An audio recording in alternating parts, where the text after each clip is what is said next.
Muling mag-ahari ang mga aswang sa probinsyang ito at kami ang magpapatakbo ng sistema na meron dito. Mas magiging mataas kami sa mga tao. Yun ang realidad. Anong akala mo sa akin, tanga? Hindi ako ipinanganak kahapon, iho. Ibigay mo sa akin ang itim na kristal. Saka ako bibitiwan ng matandang ito. Walang kasama. Mag-iisa kang gagawa ng paraan para maisalba mo ang sarili mo. Wala ka nang manahimik ka. Hindi ako na-apektuhan sa mga sinasabi mo.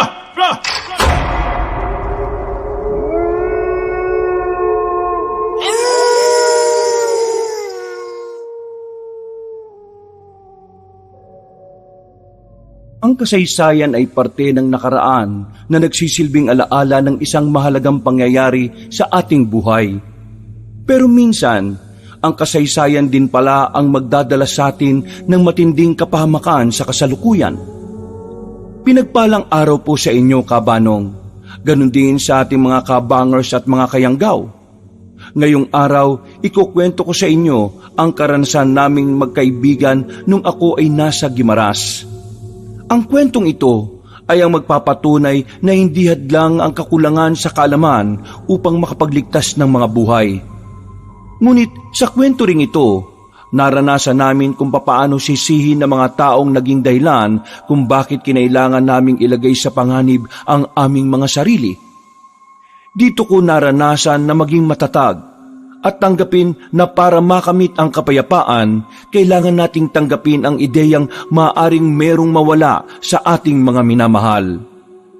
Ako po si Alonte, kabanong, mga kabangers at mga kayanggaw. Ito ang aking kwento.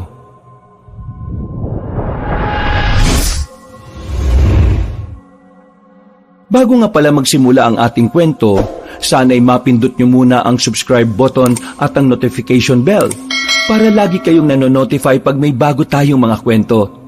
At huwag nyo rin kalilimutan mag-like at comment. Napakalaking tulong po ito sa ating channel para mas makapagatid pa kami sa inyo ng mga magaganda at mga nakakapangilabot na mga kwento. At ngayon, sa ating pagpapatuloy. Ha? Hotdog? Kung makapagsalita ka naman sa akin, akala mo naman kung sino ka magaling. Nagkaroon ka lang ng kaunting pera akala mo na kung sino ka. Nanay mo pa rin ako, bando! Huwag mo akong ginaganyan, ha? Pinagsasabi mo dyan matanda ka. Hindi naman ako nagyayabang Ang sinasabi ko, sana kasi inuutusan mo rin magtrabaho yung iba mong anak para may nahihingang kang iba. Hindi ka na talaga makakaisa sa akin, ma. Mula nang lokohin mo ako at gastusin mo sa walang kakwenta-kwenta yung perang pinaghirapan ko, wala ka nang aasahan sa akin. Siguro kaya ganyan na ang ugali mo kasi dahil dyan sa mga kaibigan mong yan. Masamang impluensya mga yan sa'yo Palibasa kasi mga wala ng pamilya mga yan kaya hindi nila alam ang pakiramdam na magkaroon ng pamilya. Huwag mo silang idadamay rito. Wala silang kinalaman dito. Pinagsasabi mong masamang impluensya. Yung dalawang yan pa nga ang nagsasabi sa akin na magtrabaho ako para mabigyan ko kayo ng pera Huwag nyo silang habakin dito Mas may ambag pa nga mga yan sa buhay ko kaysa sa inyo. Ba't wala ka talagang utang na loob kahit na kailan? Kapag sa ibang tao, ang bilis mong magbigay. Kasi yung ibang tao, ang bilis din nilang damayan ako kapag kailangan ko sila.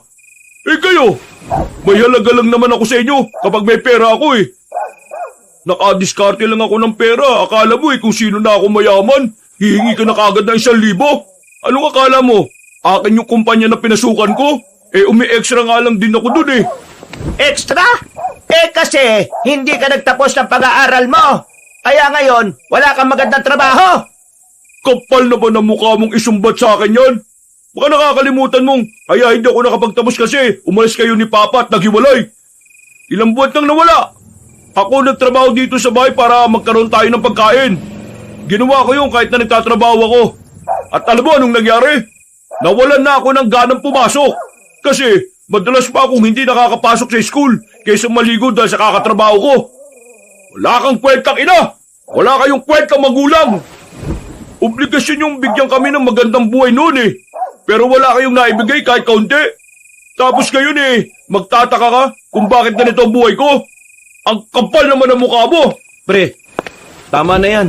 Hindi pre, nakakapuno na eh. Ako na yung palaging lumalabas na masama kapag hindi ako nagbibigay ng pera. Ang alam ng mga kapitbahay tuloy, madamot ako. Sirang-sira na ako sa mga tao dahil dito sa matandang to eh.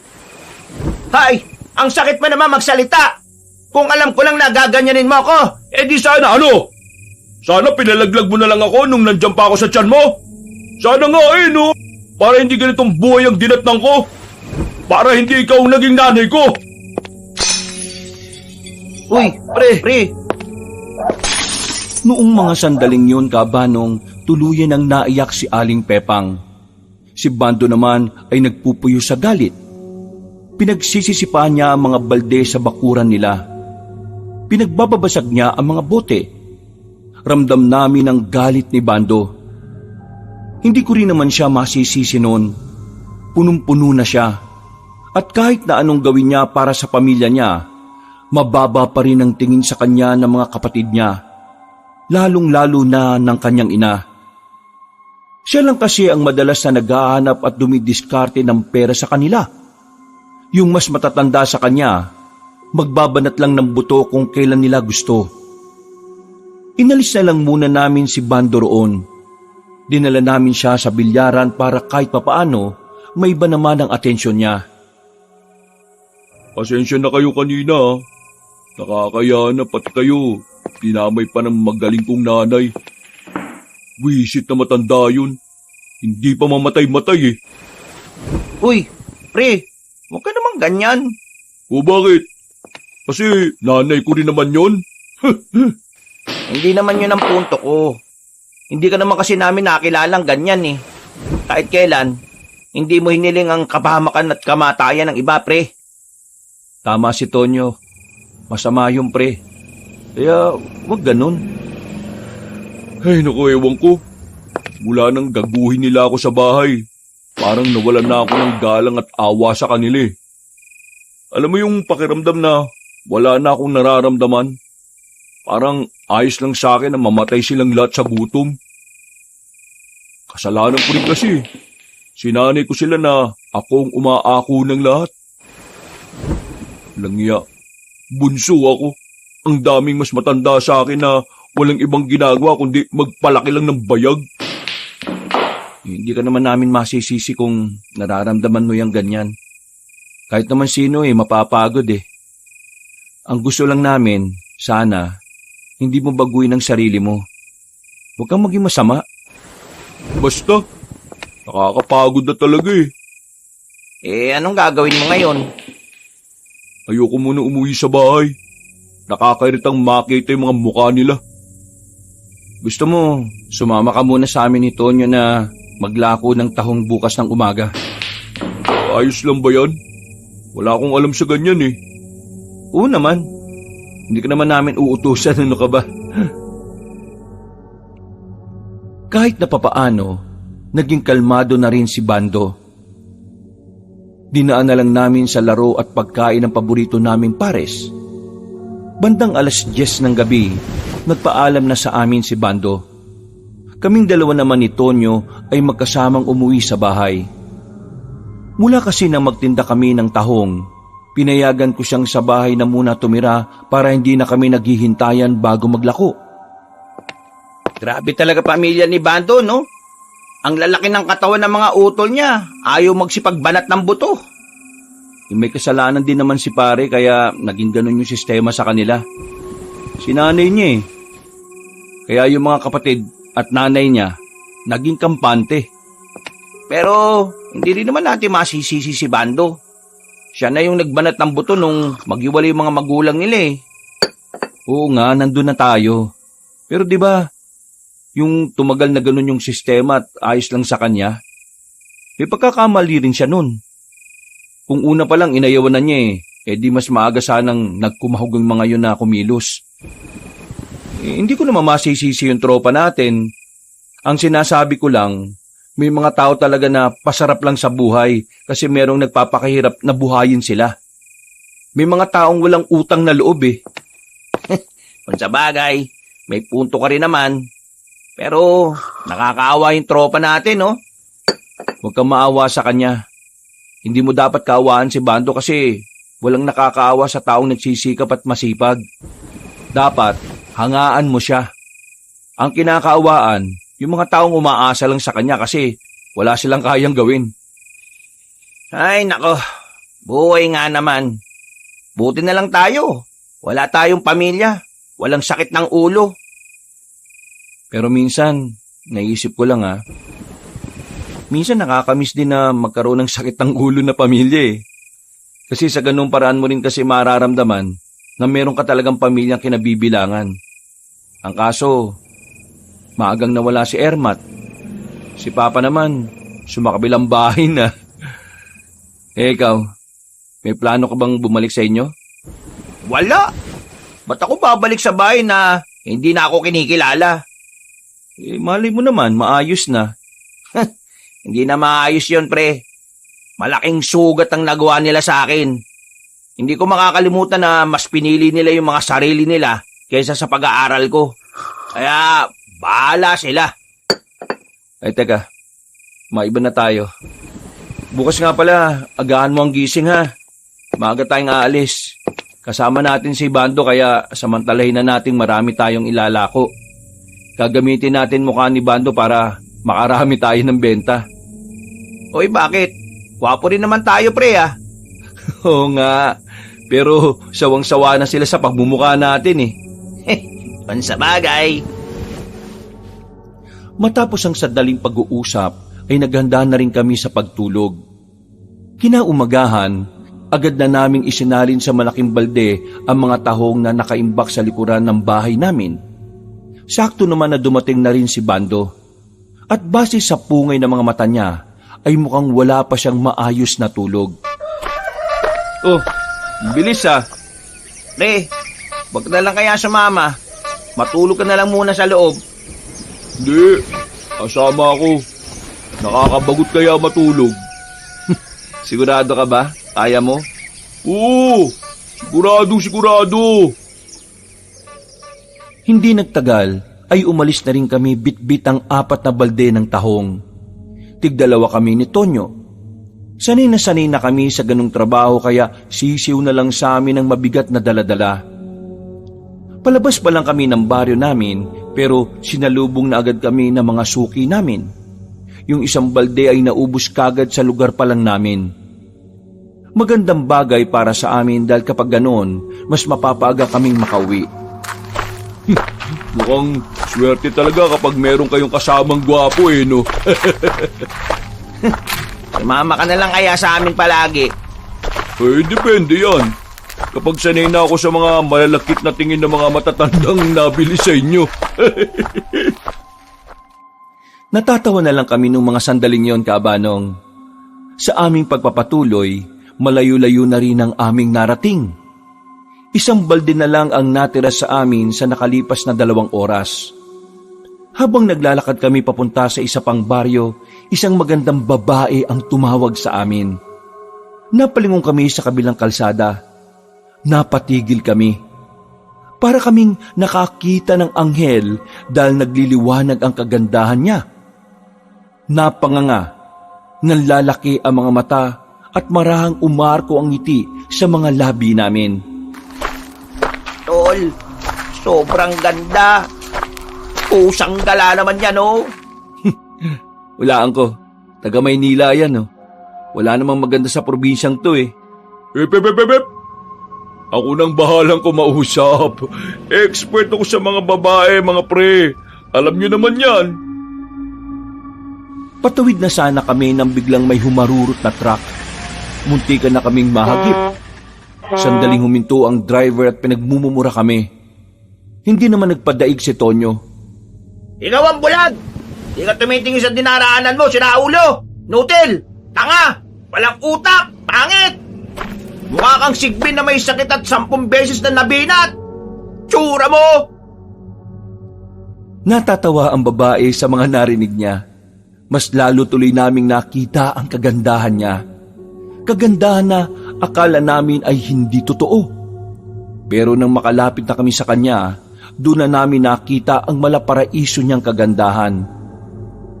Para kaming nakaharap sa isang mamahaling painting. isang anghel na bumaba sa langit. Ang kutis niya sobrang kinis. Sa tingin pa lang, mukha na siyang mabango. Hello, miss. What can I do for you that you cannot do for me? Ha? Uy, mayos ka nga. Para kang kinulang sa buwan ah. Mga pre, magtino naman kayo. I said, anong may paglilingkod namin sa isang magandang binibini? Grabe, napakamaginoo mo naman. Bago tayo tumungo sa transaksyon, ayaw mong ipakilala ko sa iyo ang aking sarili at ang aking mga alalay. Ano? Lalay pinagsasabi mo dyan. Ako nga pala si Bando. Mabait, gwapo, maunawain. Wala pa akong napapatay na tao.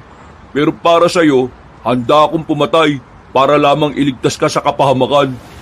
Ito naman si Alonte at Tonyo. Hayaan mo na sila. Divina naman ang pangalan ko.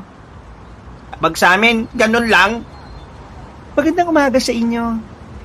Ano yung tinda nyo? Parang tingin ko kasi hipon. Ikinalulungkot ko. Sa English, I'm very sad. Pero hindi to hipon. Ang aming nilalako ay tahong. Sige nga, anong English ng tahong? English ng tahong? Ano? Alam ko yan. Creature covered by shell. Sira ulo, potek. Tahong pala yan? Hindi pa kasi ako nakakatikim ng tahong eh. Uy, wala namang problema. Ito na ang unang pagkakataon na titikim ka ng tahong namin. Sa susunod, sana ako naman makatikim ng tahong mo. Uy, para kang tanga. Huwag kang bastos. Uy, bakit? Anong bastos dun? Ang sinasabi ko lang naman, baka kapag nagkaroon na rin siya ng tahong mula sa palengke, baka pwedeng bigyan niya rin tayo. Tos, yung palusot mo sa impornal lang lulusot eh. Wala namang kaso sa akin. Kapag meron ako, bibigyan ko kayo. Matitikman yung tahong ko. Napansin kong biglang namula ang mukha ni Bando. Siya ang nahiya sa sarili niyang katarantaduhan. Bibili ako ng tahong. Kaso, wala pala dito yung pera ko. Pwede bang sumama kayo sa akin sa bahay? Malapit lang naman, kaunting lakad lang. Nagkatinginan kaming tatlo pero agad din naman kaming pumayag. Aminadong nabibighani rin ako sa kagandahan ng babaeng yon. Sinundan namin siya. Ang sabi niya, kaunting lakad lang pero halos 15 minutos na ang nilakad namin. Narating namin ang bahay na bato na may 2 palapag. Hindi naman kalakihan pero ang ganda ng bakuran. Organisado ang mga gamit. Malinis, maaliwalas, sariwa ang hangin doon. Matanong ko lang, miss, wala kayong kuryente dito? Wala eh. Pero di ba may nauuso ngayon? Yung tinatawag nilang yung tinatapat lang sa sinag ng araw? Solar panel. Ayun, oo nga. Nandun sa bubungan namin. Sorry to interrupt Sino kasama mo rito? Magandang binibini. Ang papa ko.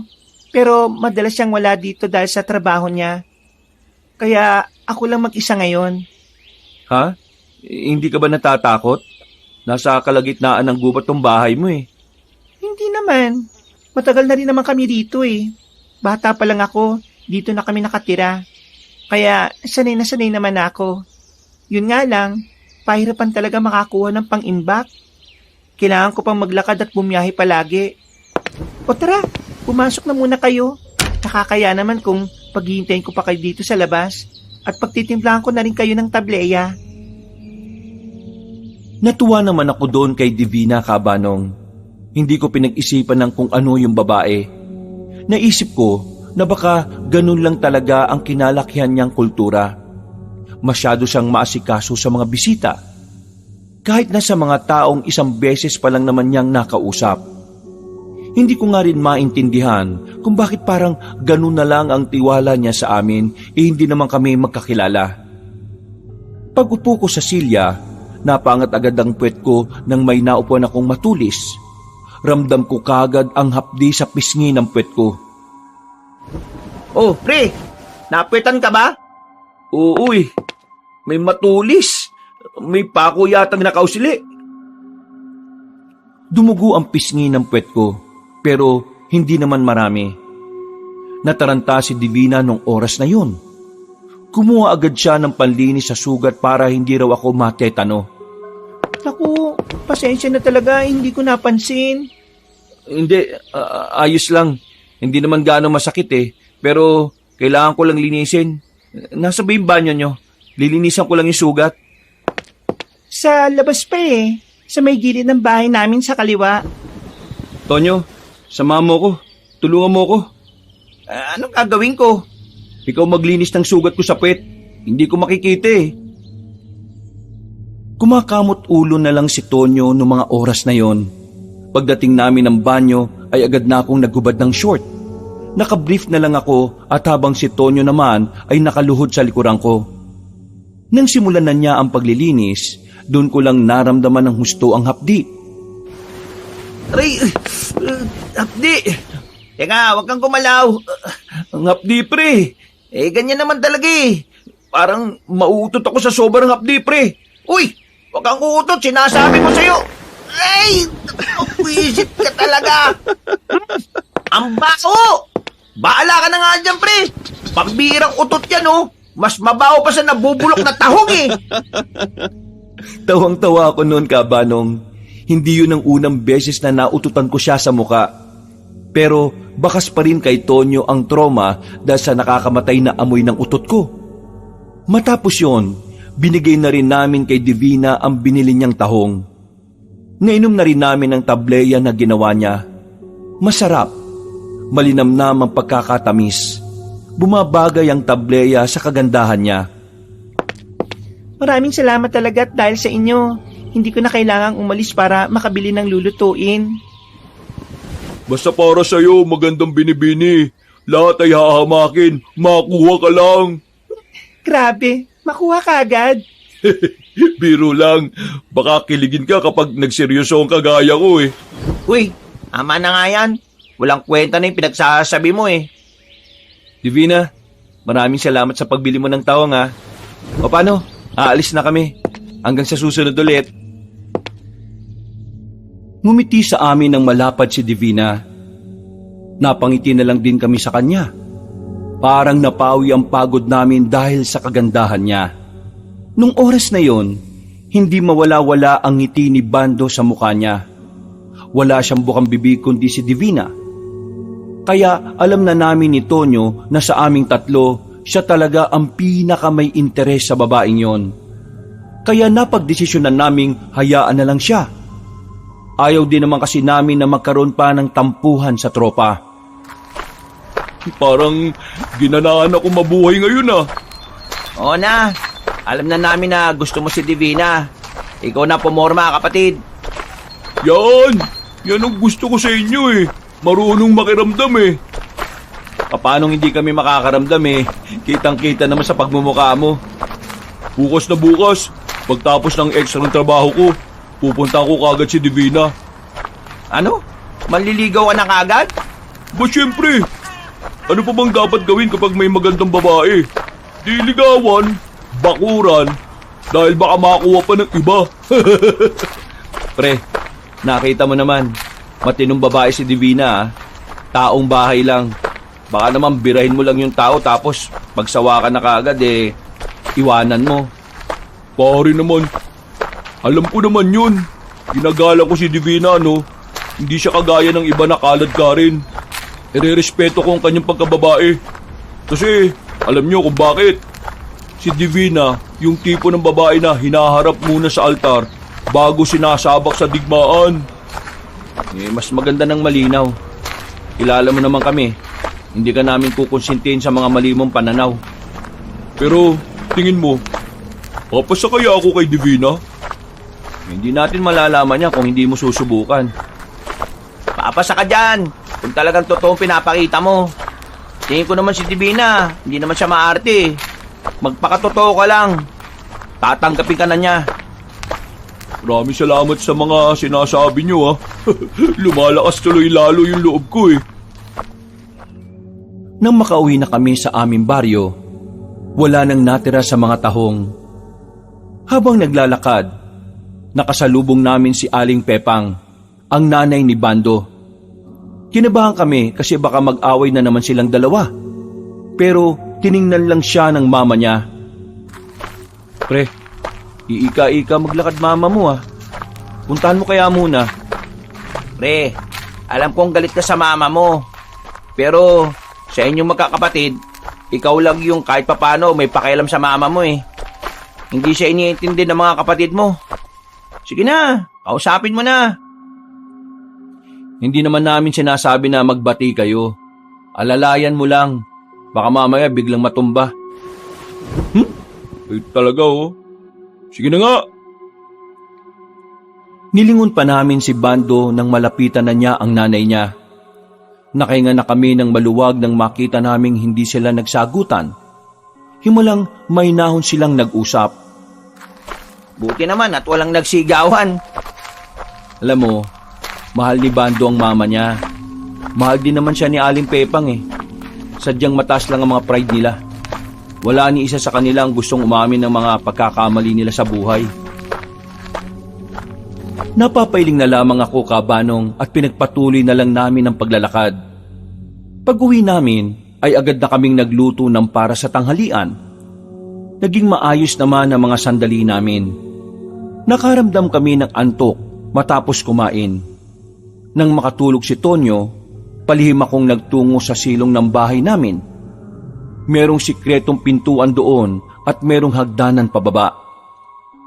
Mula nang tumira sa akin si Tonyo, hindi ko pa yun sinasabi sa kanya. Ang underground kasi na yon ay isang sikretong lugar ng lolo ko. Meron siyang tinatago doon na kahit ako, hindi ko alam kung ano. Basta nung bago siya mamatay, sinabi niya sa akin na kahit na kailan, walang makakaalam ng lugar na yon, kundi ako lang. Hindi ko alam kung bakit, hindi ko alam kung ano ang iniingatan niya roon. Natakot lang ako sa huling sinabi niya noon na kapag nawala roon ng bagay na dapat naroon lang, maraming mapapahamak. Binuksan ko ang ilaw sa ilalim, Kabanong. Nang maging maliwanag na, nakita ko kaagad ang larawan ni Lolo na nakadikit sa pader. Sa gilid, naroon naman ang mga kagamitan niya. Mga simpleng damit lang na pang sinauna. Pati na rin mga itak na ginagamit niya noon sa pagsasaka. Lo, hindi ko alam kung anong meron dito. Pero huwag ka mag-alala. Iingatan ko to palagi. Ano to? Kinabahan ako nang marinig ko ang boses ni Tonyo. Akala ko tulog siya kaya hindi ko inaasahan na susunod siya sa akin. Hindi na ako makagawa pang magpalusot ng mga sandaling yon. Sinabi ko na rin sa kanya para maintindihan niya na sikretong lugar yon ng lolo ko. Pre, ngayon ko lang sasabihin sa iyo to ha. Bawal kasi talaga base sa lolo ko. Pero mapagkakatiwalaan naman kita eh. Kaya siguro dapat alam mo rin. Pre, hindi ko talaga alam kung anong meron dito eh. Pero kailangan ko raw itong itago sa mga tao. Kaya ba, tinanggihan mo yung malaking offer ng negosyante nung nakaraan para bilhin tong lupa nyo? Oo, ito ang dahilan. Pero hanggang ngayon, blanco pa rin sa utak ko yung lahat. Si Lolo naman kasi, hindi man lang sinabi sa akin kung bakit bago man lang siya nawala, di ba? Di sana, hindi sumasakit ang ulo ko kakaisip ngayon. Base sa kwento mo, mukhang may hiwaga rito, pre. Hiwaga? Paanong hiwaga? Yung lolo mo ba, hindi ba siya naging miyembro ng mga kulto-kulto na yan? Ha? Buang, bakit naman magiging miyembro ng ganun si Lolo?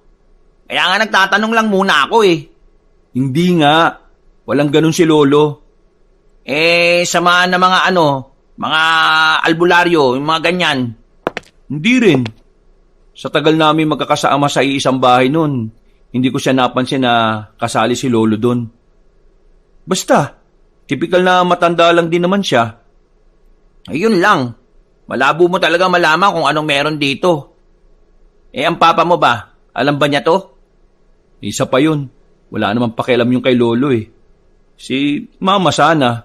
Ang kaso nga lang, wala na si Mama. Siya yung anak eh. Baka may alam siya. Yung mga kapatid ng mama mo, baka may alam.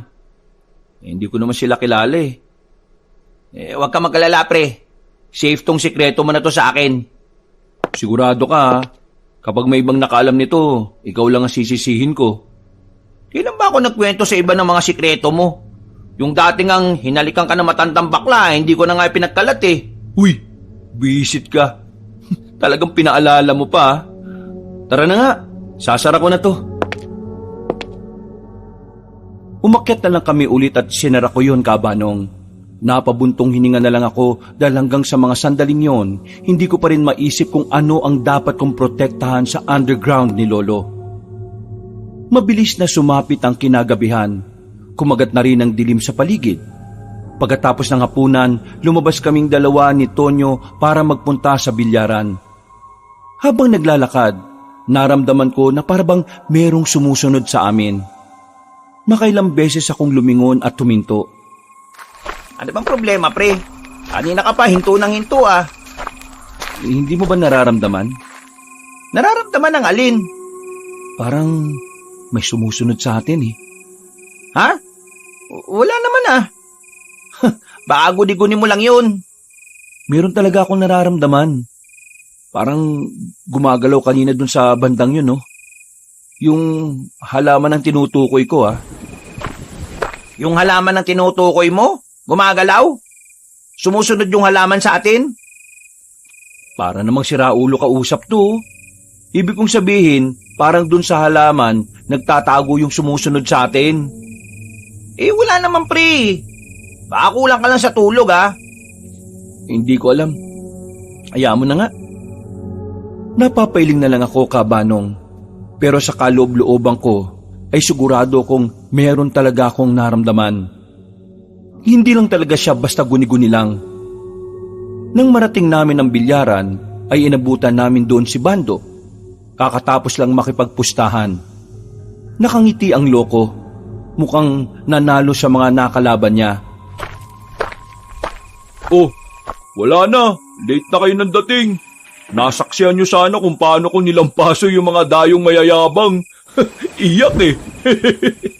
Panalo ka pala, di manlibre ka naman. Sus, yun lang pala. Mangking, 2 soft drinks at paluto na rin ng pansit canton para sa 2 tunay at tapat kong kaibigan. Kumusta yung usapan niyo ng mama mo? Nag-away na naman ba kayo? Ayun, ayos lang. Tahimik, payapa. Di nga ako sanay eh. Ano bang nangyari sa mama mo? Bakit ganun lumakad? Huminga ng malalim si Bando. Nakita namin na parang medyo naluluha siya. Biglang nawala ang ngiti niya. Tinapi ko na lang siya sa balikat. Walang yapre. Masama ba ako? Bakit ko ito nararamdaman? Nakukonsensya kasi ako kay mama eh. Naaksidente kahapon nung sinubukan niyang umextra sa palengke. Pakiramdam ko tuloy kasalanan ko eh. Bakit kaya ganun no? Sinabi ko lang naman yung totoong nararamdaman ko sa kanya eh. Bakit parang ang sama-sama ako na? Kasi pre, hindi ka rin sanay na nakakapagsalita ka ng ganun. Kilala ka namin. Mas mahaba pa sa tuy-tuy mo yung pasensya mo. Hindi ka naman masama pre. Nakukonsensya ka kasi hindi ka rin sanay na yung mama mo nagpapakahirap. Pero kasi pre, matanda na mama mo eh. Yung mga kapatid mo ang dapat kumilos, hindi si Aling Pepang. Wala kang kasalanan, pre. Biktima ka lang din naman ng katamaran ng mga utol mo eh. Salamat ah. Pero pre, kunin nyo na yung soft drinks. Nangangalay na si Mangking eh. Kanina pa inaabot sa inyo. Baka ipalo pa yung bote sa ulo nyo. Ay, pasensya na po, Mangking. Napuno ng tawanan ng mga sandaling yon, Kabanong. Pero naging malalim ang pag-uusap namin ng mga oras na yon. Marami kaming napag-usapan tungkol sa buhay. Mga bagay na talagang sumusubok sa aming bilang tao. Kahit na papaano, masaya naman ako dahil minsan lang kami magkaroon ng oras para sa mga seryosong bagay. Pagkatapos, masaya naming hinatid si Bando sa bahay nila. Hindi na lang namin pinansin ng mga kapatid niya sa bakuran. Kahit ang totoo, gustong gusto kong bigwasan ng kuya niya na nagawa pa talagang isuot ang damit ni Bando. Pre, antok na ako. Ay! Gising maaga bukas ha. Sa kalagitnaan ng kasarapan ng tulog ko, bigla kong nagising sa hindi ko malamang dahilan. Pagtingin ko sa orasan, 4:00 na ng madaling araw. Sobrang sarap ng tulog ni Tonyo. Sinubukan ko namang makabalik sa tulog, pero hindi ko alam kung bakit parang tinakasan ako ng antok. Bumangon na lang ako at pumunta sa likod bahay para sana kumuha ng mga tuyong kahoy. Napalingon ako sa silong namin. Namulagat ang mga mata ko nang makitang parang may liwanag na nanggaling mula sa loob ng underground. Nagmamadali akong bumalik sa bahay para kunin ang susi. Binuksan ko yon at agad na bumaba. Pero wala na ang liwanag na nakikita ko nung una. Pinaliwanag ko ang kwarto. Sinuyod ko ng tingin ang paligid nito. Sinubukan kong hanapin kung alin sa mga gamit na naroon ang nagliwanag. Pero bigo akong mahanap yon. Pagbihira naman oh. Kanina may liwanag. Tapos nang bumaba ako nawala. Anong kalukuhan to? Lo, magparamdam ka nga at ituro mo sa akin kung saan nagbula yung liwanag. Sandali akong nanahimik habanong, pero wala namang nagparamdam. Napabuntong hininga na lang ako. Sabay upo na nasa gilid na upuan. Ay nako, mamaya guni-guni ko lang talaga yun. Muli kong isinara ang underground ni Lolo. Iiling-iling akong bumalik sa bahay. Hindi ako nakatulog. Inabot na ako ng umaga kakahintay kung may magliliwanag ulit sa ilalim ng silong. Dakong 6:00, ginising ko na si Tonyo. Dala ang mga balde namin. Pinuntahan namin ang supplier namin ng tahong. Hindi naman yung kalayuan sa baryo namin kaya nakarating kagad kami. Pagkatapos, rekta agad kami sa paglalako. Pansamantalang nawala sa isipan ko ang nakita ko sa silong. Itinuon ko na lang ang atensyon ko sa paglalako ng tinda naming tahong. Maayos naman ang bentahan namin ng mga oras na yon. Wala pang hapon, paubos na agad ang daladala namin. Nang maalala namin si Divina, pinuntahan namin ang bahay niya para bentahan siya ng tahong. Pagdating namin doon, nakita agad namin si Bando at Divina na nasa bakuran. Nakangiti silang nag-uusap. Para bang sobrang tagal na nilang magkakilala base sa lapit ng mukha nila sa isa't isa. Oh, mga pare! Wow! Sakto dating nyo! Nagmo-moment kami! Oh, may dala pa kayong tahong? Oo, nagdala kami ng tahong para sa'yo, Divina. Naisip kasi namin, bago gusto mong bumili. Hindi namin inaasahan na nandito palang kaibigan namin. Nagpunta siya dito. Siyempre, tinanggap ko siya. Kasi mabait naman si Bando eh. Maginoo talaga namang may pagpapahalaga sa mga babae. Nako, kunwari lang yan. May sinasabi ka, Tonyo? Ha? Oh, wala. Sabi ko, para sa'yo na yung itinira naming mga tahong. O sige na, pasok kayo. Bawa, bahay mo? Pumasok kami sa bakuran matapos makuha ni Divina ang tahong. Pinaupo niya kami ulit. Pero bago ko umupo, tiningnan ko muna kung may nakausli ulit na pako. Nakahinga ako ng maluwag nang mapagtantong ligtas na ang pisngi ng aking puwet. Habang nagsasalita si Bando, napapansin ko na ilang beses nang patingin-tingin sa akin si Divina. Nakakaramdam na ako ng pagkailang nung oras na yun. Parang kakaiba kasi ang kahulugan ng tingin niya sa akin. Kaya ang ginawa ko, niyaya ko na kagad si Tonyo na umuwi. Iniwan na namin si Bando roon. O pre, bakit ka ba nagmamadali? Ararating lang natin ah.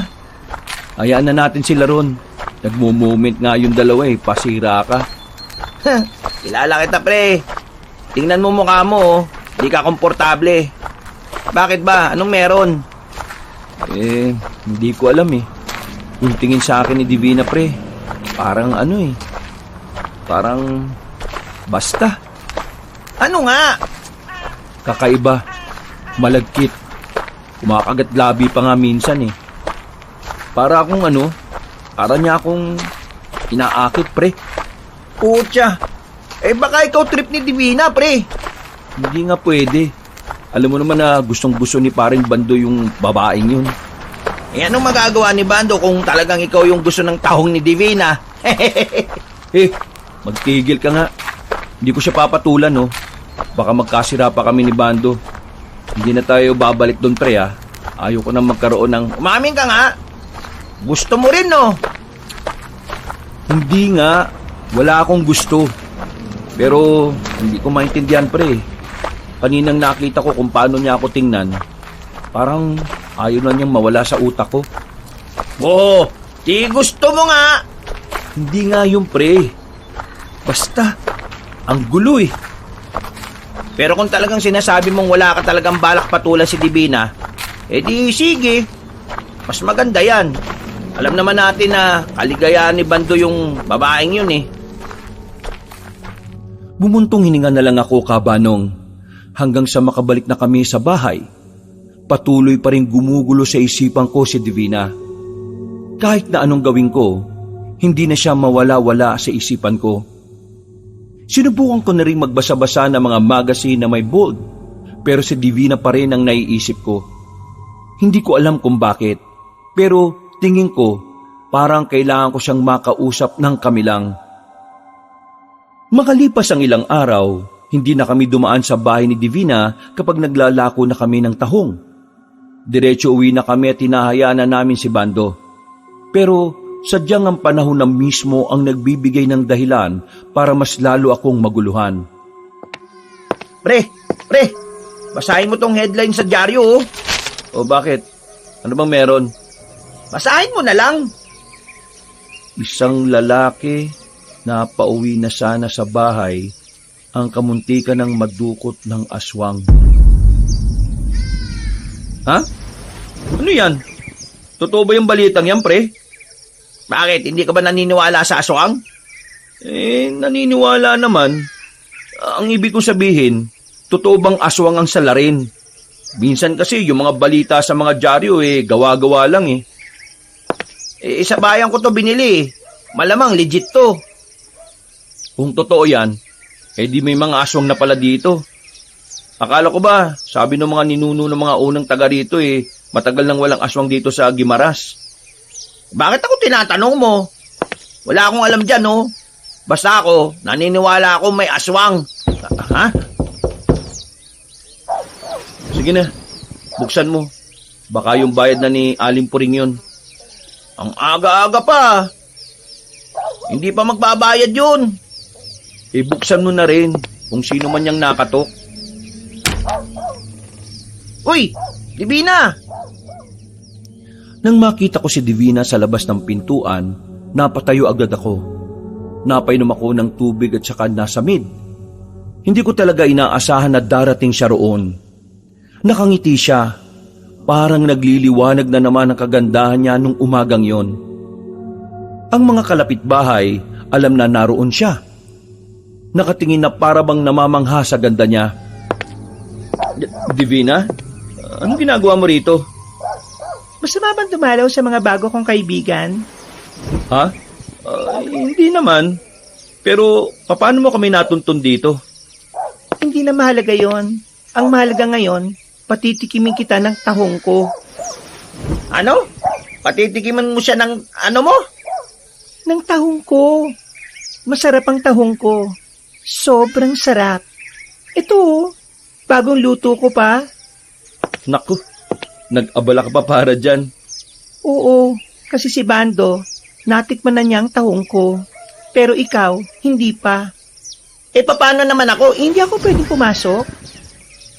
Ayos, hindi ako pinansin. Sige, pasok ka. Maupo ka.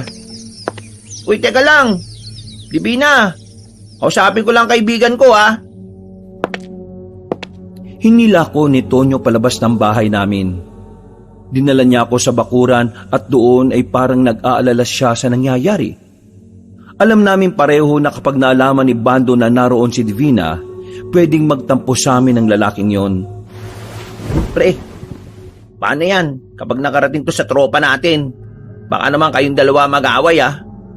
Anong gagawin ko? Palalayasin ko si Divina? Eh kung sabihin ko kaya kay Bando na nandito si Divina, Wag. Ako na lang magsasabi sa kanya. iiwanan mo yung babaeng yan sa akin? Eh hindi nga ako pinansin eh. Ikaw ang gusto niyang kausap. Ay nako, pambira naman buhay to. Ano ba kasing meron sa babaeng to? Huminga ako ng malalim kabanong. Nang makalis na si Tonyo para puntahan si Bando, pumasok na rin ulit ako sa bahay namin. Bumungad agad ang ngiti ni Divina sa akin. Umupo ako sa harapan niya. Divina, alam ba ni Bando na narito ka? Hindi. Dapat ba alam niya? Oo naman. Eh di ba nililigawan ka niya? Nililigawan niya ako? Hindi naman ah. Paano hindi?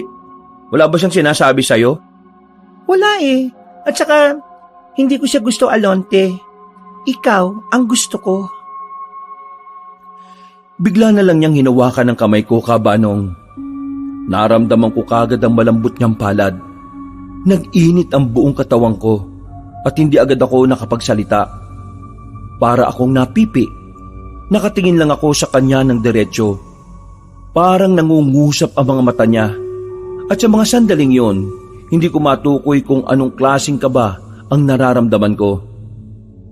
Makasalita na sana ako nang biglang nagdilim ang paningin ko. Nakaramdam ako ng matinding sakit ng ulo. Napakapit ako sa lamesa dahil mawawalan ako ng balanse. Maya-maya pa, parang biglang may nakita akong pangitain sa utak ko. Sobrang saglit lang. Pero ang imaheng nabuo sa isipan ko ay isang nakakatakot na nilalang. Matandang lalaki na halimaw ang kaanyuhan. Nasa 3 segundo lang yata ang pangitain na yon. Pagkatapos, nawalan na ako ng malay. Paggising ko, nakaiga na ako sa kwarto. Nasa gilid ko si Tonyo at Bando. Bumangon ako. Ramdam ko pa ang sakit ng ulo ko. Napaliwanag ko na kay Bando lahat. Alam na niya na wala tayong kasalanan kung bakit nandito si Divina kanina. Nasaan na si Divina? Umuwi na kanina. Sabihin ko na lang daw sa kanya kapag nasa maayos ka ng kalagayan.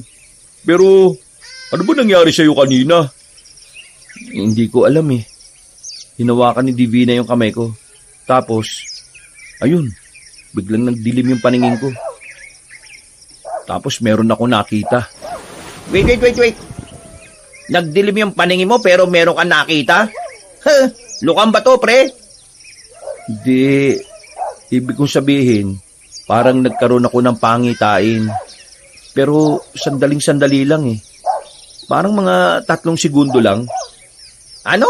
3 segundong pangitain? Anong makikita mo sa ganun? Meron nga ako nakita. Mukha ng isang matandang lalaki. Nakakatakot. Mukhang halimaw. Ano ba pinag-uusapan natin dito? Halimaw na ba? Mga pre, nagsasabi ako ng totoo ah. Yun talaga nakita ko. At nagsimula lang magdilim ang paningin ko nung hinawakan ni Divina ang kamay ko. Eh anong gusto mong sabihin? Meron kakaibang kapangyarihan si Divina? Hindi ko nga rin alam mga pre. Umalis ka agad si Divina kanina eh. Sobrang nag-aalala sa'yo. Pero kailangan niya raw makabalik kasi baka raw maabutan siya ng tatay niya. Ngayon daw kasi ang balik eh. Bando, galit ka ba sa akin? Ha? Bakit naman ako magagalit sa'yo? Kasi parang ako yung gusto ni Divina eh. Eh ano namang magagawa ko kung ikaw nga yung gusto? Wala naman, di ba? Alanganin namang awayin kita. Masisira pa pagkakaibigan natin para lang sa isang babae na ngayon lang naman natin nakilala. Ayos lang sa'yo? Bakit? Liligawan mo ba? Hindi ayoko no. Nawiwirduhan ako sa kanya Parang mahiwaga siyang dala. Alonte, hindi si Bando ang nagturo ng bahay natin. Kaya palaisipan ngayon, paano nalaman ni Divina itong tirahan natin? Yun nga, isa pa yan sa ipinagtataka ko Sa totoo lang, kaya ang dali kong mawalan ng gana sa kanya kasi nawiwirduhan din ako kay Divina, mga pre. Ha? Bakit? Anong napansin mo sa kanya? Nung nandun ako sa kanila, yung pakiramdam ko, parang ang dami niyang hindi sinasabi. Kapag sinusubukan kong magkwento tungkol sa pamilya namin, parang lagi siyang umiiwas. Tapos, nung nasilip ko yung kwarto niya, sobrang gulo. May napansin lang akong kakaiba dun. Meron siyang parang santo, kasing laki lang ng balde, nakapatong sa ibabaw ng cabinet. Tapos, may sungay. Ha? Baka naman mahilig lang siya sa horror. Di ba ang sabi niya kanina, baka raw umuwi ang tatay niya? Sinundan ko siya sa kanila bago ako pumunta rito Pero wala naman yung tatay niya. Pakiramdam ko talaga, mag-isa lang siya sa buhay. At yun ang nakapagtataka. Paano siya nabubuhay na mag-isa? Kasi kung may kasama siya, bakit yung silya sa sala niya? Meron dong naiiba na isa. Yung tatlo, silya sa labas. Ibig sabihin, mag-isa lang talaga siyang gumagamit ng hapagkainan nila. Yung tatlong silya, mga luma yun Halatang pinasok lang nung nandun tayo. Hanip nakakapag-isip ka pa rin pala ng mga ganyan. O bakit? Anong kala mo sa akin, buang? Anong balak nyo ngayon? Ewan ko. Umiwas na muna tayo sa babaeng yon. Tingin ko balak niya rin talagang pag-awayin kami nitong si Bando Alam naman niyang magkababata kami nito tapos lalandiin niya ako. Bakit naman niya kayo pag-aawayin? Ano bang mapapala niya? Yun nga ang dapat nating alamin. Ako nang bahala mag-imbestiga sa kanya. Total, wala pa naman akong trabaho Marami akong oras. Natapos ang usapan namin na yon pero masakit pa rin ng bahagya ang ulo ko. Hindi ko alam kung bakit at anong dahilan at nakakita ko ng masamang pangitain. Yung kasi ang unang beses na nangyari yun sa akin. Bandang hapon, gumaan na ang pakiramdam ko. Pero hindi pa rin ako masyadong kumikilos dahil may hilo pa ako ng kaunti. Naisipan ko na lang na puntahan ang lagayan ng susi ng underground. Pero pagtingin ko ron, nagtaka ako kasi wala na ang susi. Sandali ko na munang inisip dahil baka sa iba ko lang nailagay. Pero wala akong maalala. Tonyo, nakita mo ba yung susi ng ano? Ng ano? Yung ano, alam mo na. Sa silong? Oo, nakita mo ba? Hindi. Bakit? Nawawala? Wala sa lagayan ko Tagong-tago na yun Kaya hindi ko alam kung nailagay ko ba sa iba o hindi. Pero sa pagkakaalala ko, hindi ko naman inilipat yun Sinong kukuha nun? Yun nga ang hindi ko alam.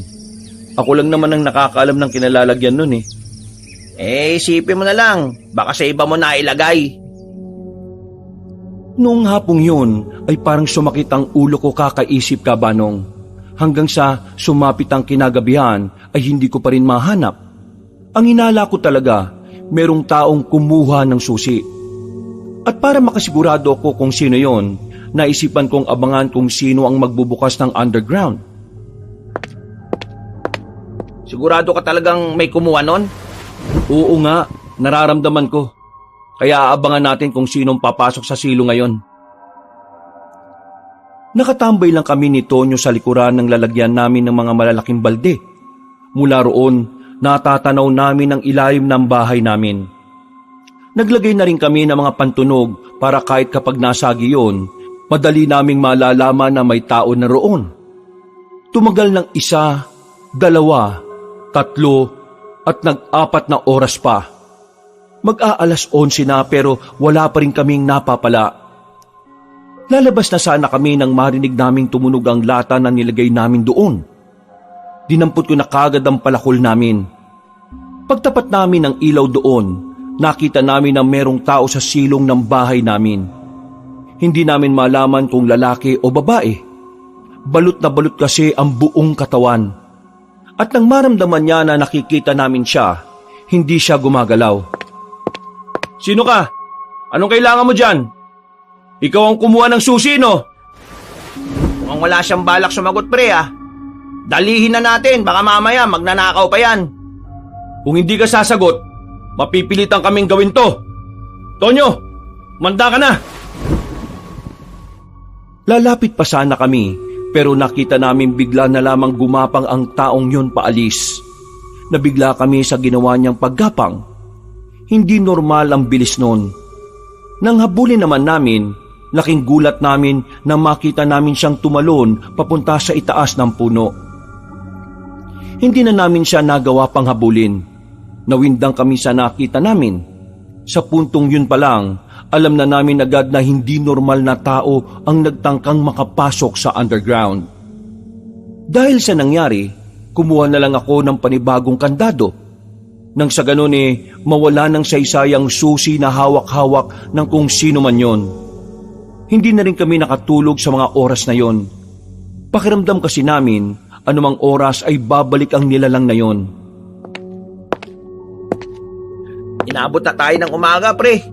Hindi naman na siya bumalik. Mabuti nga yun Pero napapaisip ako anong klaseng tao yun?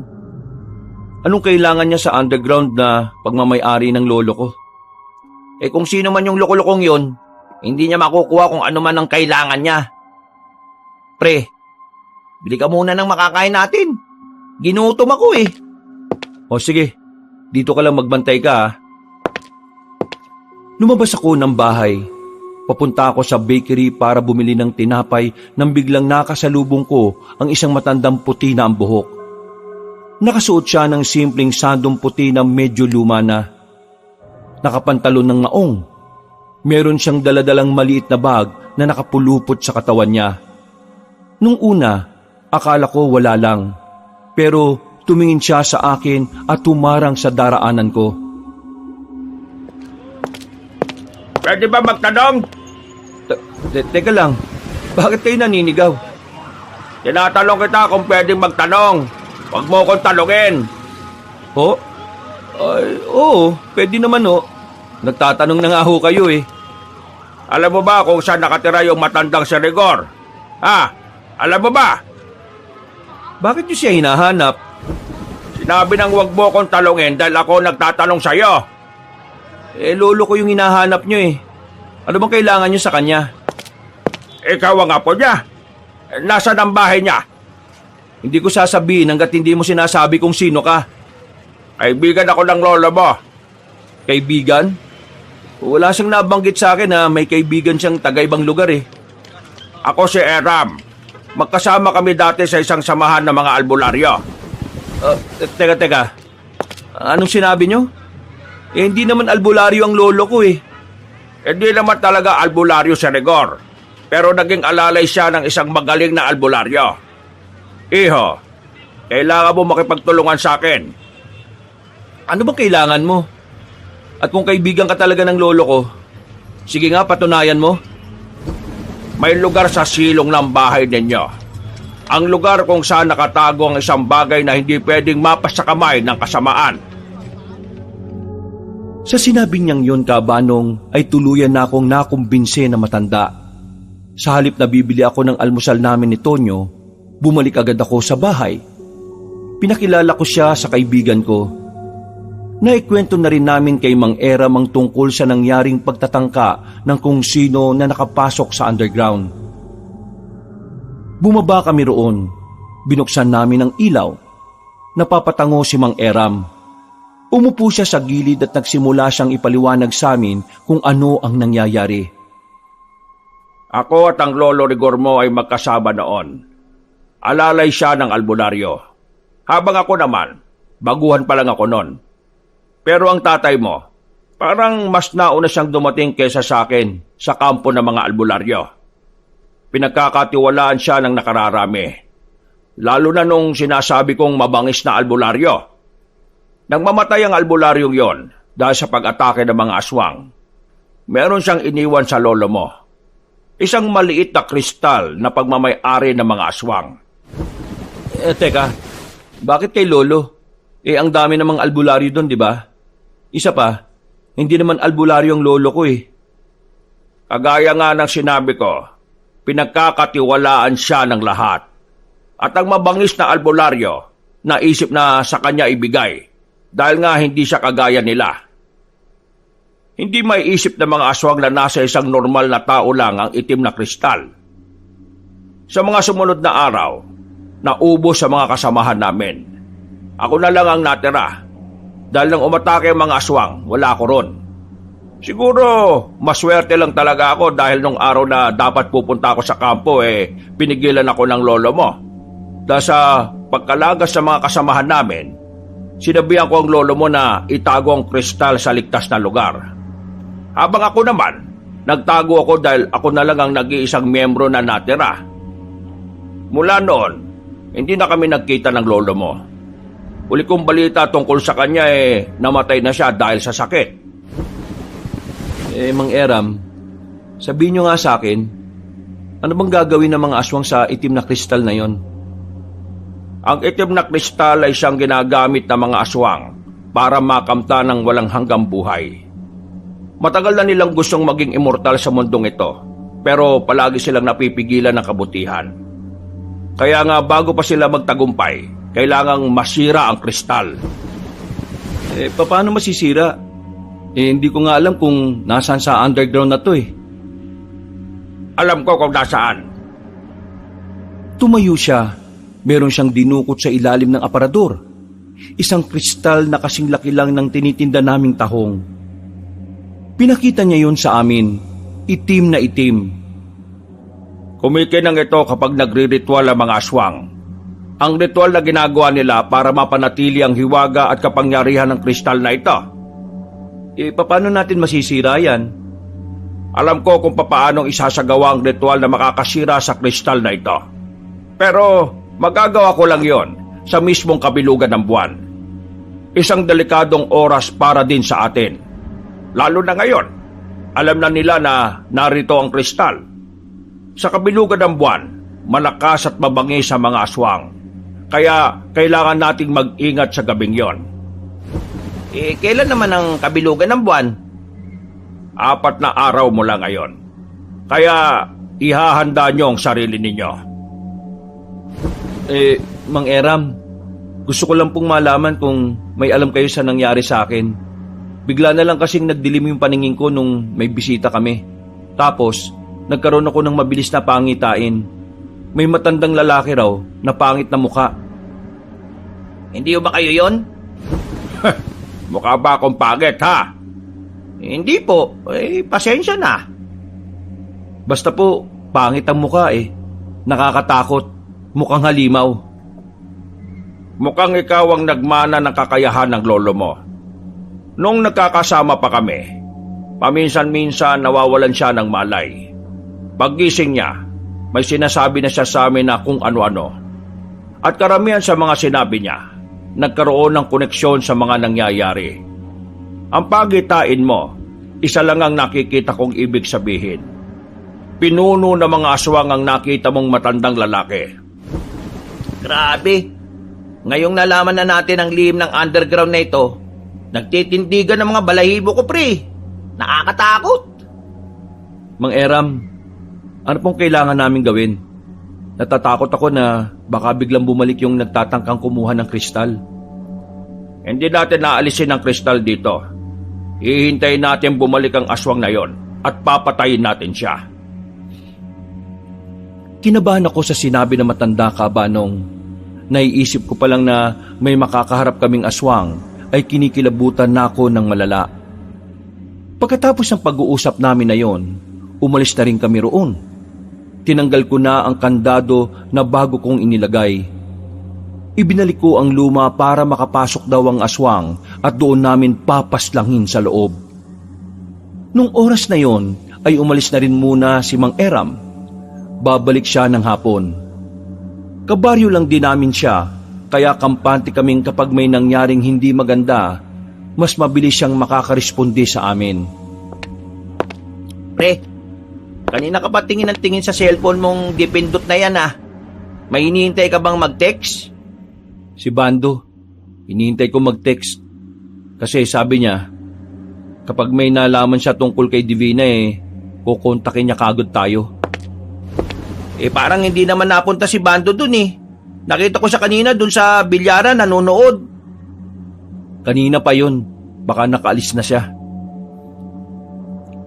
Mabilis na dumaan ang mga oras. Sumapit na rin ang hapon. Bandang 4:00, nagulat kaming dalawa ni Tonyo nang biglang dumating na naman si Divina. May mga dala siyang prutas.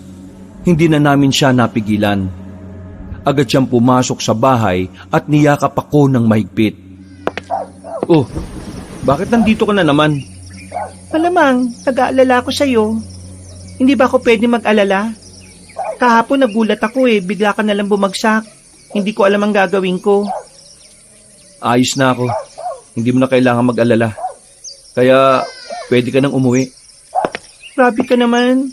Naglakad ako ng malayo at nagdala nitong mga prutas. Tapos papalisin mo lang ako. Pre, di kaya masyado kang malupit sa kanya? Paupuin mo man lang. Pero, Oh, kaibigan mo na nagsasabi oo na. Sige na, maupo ka na. Pero mamaya umuwi ka na Paggagabi na at hindi ka pwedeng tumagal dito. Alonte, sigurado ko bang ayos ka lang? Para kasing hindi Ayos na nga ako. Ang kulit mo naman Ang mabuti pa, timpla mo na lang ako ng kape. Sige, teka lang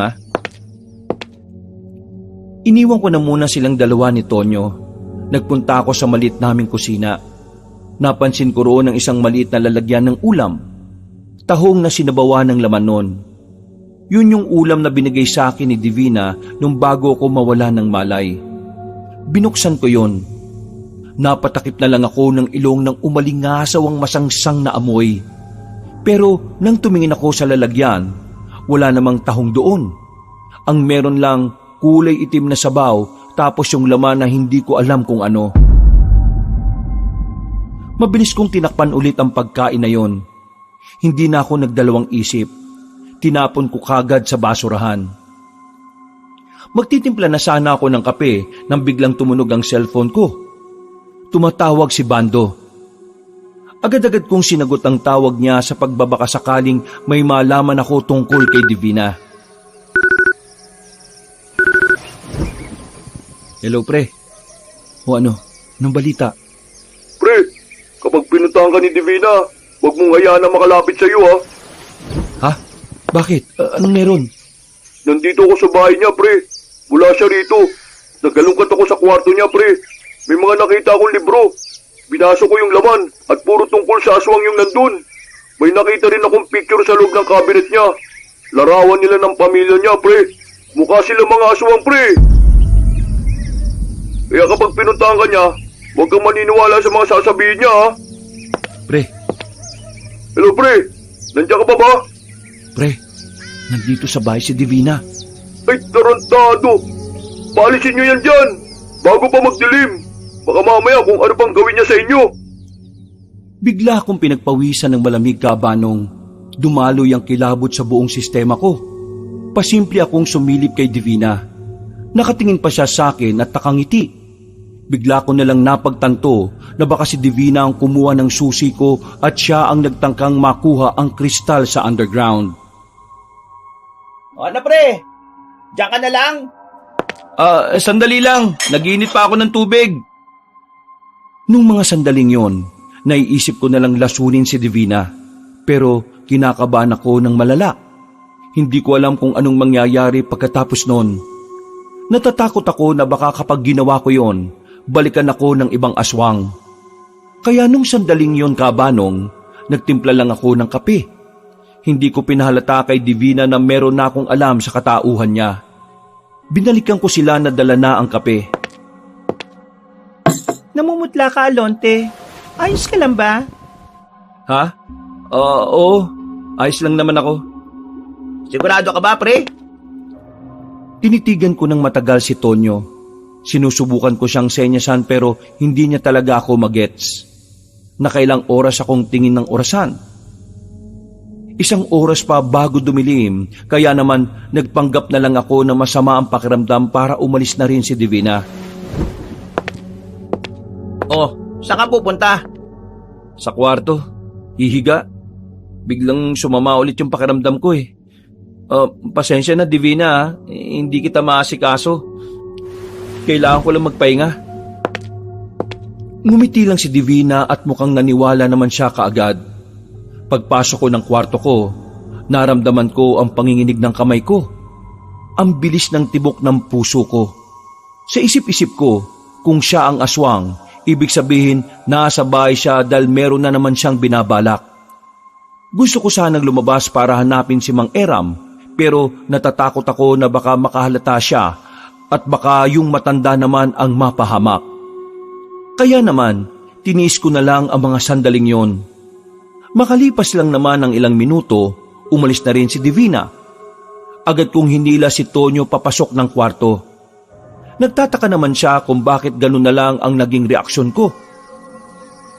Pre, ano ba nangyayari sa'yo?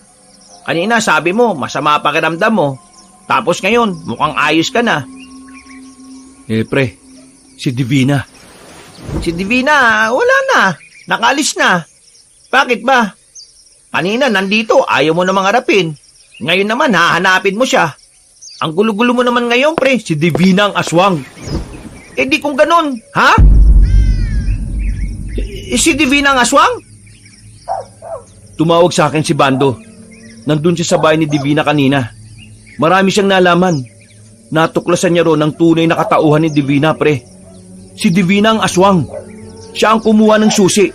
Siya ang nagtangkang makapasok sa underground. Siya ang kukuha ng itim na kristal.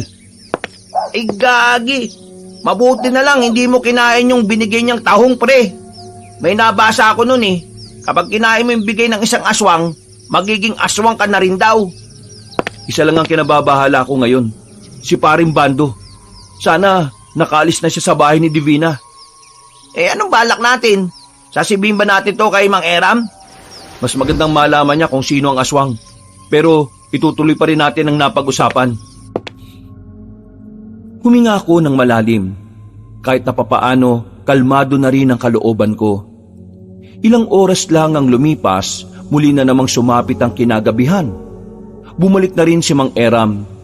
Sinabi na rin namin sa kanya na may alam na kami kung sino ang aswang. Nasa loob lang ng bahay si Mang Eram. Dala-dala na niya ang mga gamit niya para pumaslang ng aswang. Kaming dalawa naman ni Tonyo, nakabantay lang kami kung kailan papasok ng silong si Divina.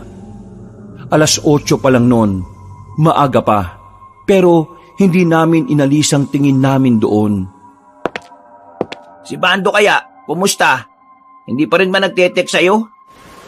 Kung nasan man siya ngayon, ipagdasal na lang natin na sana nasa maayos siyang kalagayan. Matyaga kaming naghintay ni Tonyo roon. Kahit na nilalamo kami sa kinalalagyan namin ay wala kaming pakialam. Mga bandang 10:00 nakarinig na kami ng mga kaluskos. Humawak na kami sa itak. Hindi nagtagal, nakita na namin si Divina na lumabas. Marahan pa siyang naglakad papunta sa silong ng bahay namin. Sininyasan na namin si Mang Eram na nakadungaw sa bintana. Wala na siyang sinayang na pagkakataon. Nang masiguro naming nakapasok na sa underground si Divina, dali-dali na kaming sumunod doon. Kasama namin si Mang Eram na dala na ang pamatay niyang itak. Na ayon sa kanya, higit na nakamamatay ang itak na yon para sa ibang aswang. Ang itak na yon ay ginawa lang daw talaga para pumatay ng mga masasamang nilalang. Isang malaking pagkakamali na pumasok ka rito, iha! Gulat na gulat si Divina nang bumabaring kami roon. Nanlalaki ang kanyang mga mata. Alam niyang ng mga sandaling yon ay pwedeng katapusan na rin niya. Wala kasing ibang madaraanan. Walang ibang malulusutan, kaya walang tsansa na makatakas pa siya. Kaya naman baka sa mukha niya ang taranta. Hinahanap mo ba ang itim na kristal, aswang? Ha? Anong kristal? Huwag ka na magkaila, Divina. Alam na namin ang lihim mo. Kaya pala, dikit ka ng dikit sa akin dahil lang sa itim na kristal na narito. Hindi ko alam ang sinasabi nyo. Wala akong alam dyan, Alonte. Wala kang ang may tatago sa amin. Nalaman na ni Bando ang katauhan mo. Isa kang aswang. Ikaw ang kumuha ng susi. Ikaw rin ang nagtangka nung una na makapasok dito. Planado mo lahat ng ito. Pati na rin yung unang pagkikita natin. Alam mong lolo ko nagtago ng kristal, kaya pinilit mo makadikit sa akin. Kinakaibigan mo ako at inaakit mo ako sa pagbabaka sakaling ibigay ko sa iyo yun ng kusa. Pero malas mo. Kasi kahit mamatay ako, hindi ko yun ibibigay sa iyo. Ano pinagsasabi nyo? Hindi ako aswang. Kung hindi ka aswang, paano mo ipapaliwanag sa amin na narito ka? Ano ginagawa mo rito? Hindi nakapagsalita si Divina. Patingin-tingin lang siya sa paligid. Hinahanap niya ang kristal pero nakalagay yon sa ilalim ng aparador. Umabanti si Mang Eram. Marahan namang umatras si Divina hanggang sa mapadikit na rin siya sa pader. Kumagat ka sa pain. Ngayon ay nasa bingit ka na nakamatayan. Wala ka nang magagawa rito. Wala ka na rin pagkakataon na mabuhay. Pero papipiliin kita, iha. Mamamatay ka o ituturo mo sa akin kung nasaan pa ang iba mong kasama? Ano ba pinagsasabi nyo? Hindi ko kayo naiintindihan eh. Hindi ako aswang. Bakit ba ayaw nyong maniwala sa akin? Hindi ka aswang? Ay sige, patunayan mo nga sa akin ngayon. Dumukot ng asin si Mang Eram sa bulsa niya at isinabo yon kay Divina. Nang tamaan sa mukha si Divina, sigaw ito ng sigaw sa hapdi. Namula ang mukha nito na parabang napaso ng mainit na tubig. Aswang ka. Hindi ka pwedeng magkaila sa akin. Alam ko ang palatandaan ng mga kagaya mo. Kaya tatanungin kita ulit. Mamamatay ka o sasabihin mo sa amin kung nasaan pa ang ibang kasamahan mo? Magaling kayo. Hindi ko inaasahan na maikukulong nyo ako dito. Pero hindi. Wala kayong mapapala sa akin. Kahit na anong gawin nyo, hindi ko sasabihin kung nasaan ang mga kasama ko. Wala namang problema, iha. Madali naman akong kausap eh. Sabi nga nila, hindi natin dapat pinipilit ang mga ayaw. Kasi, baka pumayag. Ha? Ano raw? Kaya ihanda mo ang sarili mo ngayon, iha. Ayaw ko sanang mabahiran ng dugo itong lugar ni Rigor eh. Pero, wala akong magagawa kundi gawin ito. Mang Eram, magagamit natin siya. Huwag muna natin siyang patayin. Hindi. Pwede na natin siyang patayin. Kapag nalaman ng mga kasama niya na wala na siya, sila na mismong lalapit sa atin. Hindi na ako mahirapang hanapin sila. Lakas ng loob mo magsalita ng ganyan. Sino ka ba sa inaakala mo? Isa ka lang matanda na nagtatapang-tapangan. Inubos naming mga aswang ang mga albularyo noon. Kaya nasisiguro ko na wala rin kayong binatbat ngayon. Oo, mapapaslang mo ko. Pero hindi nyo na mapipigilan ang pagbabalik ng mga aswang. Darating na sila para kunin kung ano ang sa amin. Kung iniisip mo mangyayari yon, matulog ka na lang ng mulat. Hindi nyo makukuha ang gusto ninyo. Hindi ko hahayaan na magtagumpay kayo. Biglang lumapit si Mang Eram kay Divina. Hindi ito nagdalawang isip na hagupitin ng itak ang babae. Tinamaan si Divina sa braso dahil yun ang pinansalag niya. Lumaylay ang braso ni Divina. Masuka-suka si Tonyo nang makita ang sumisirit na dugo ng babaeng aswang. Magbabayaran mo to!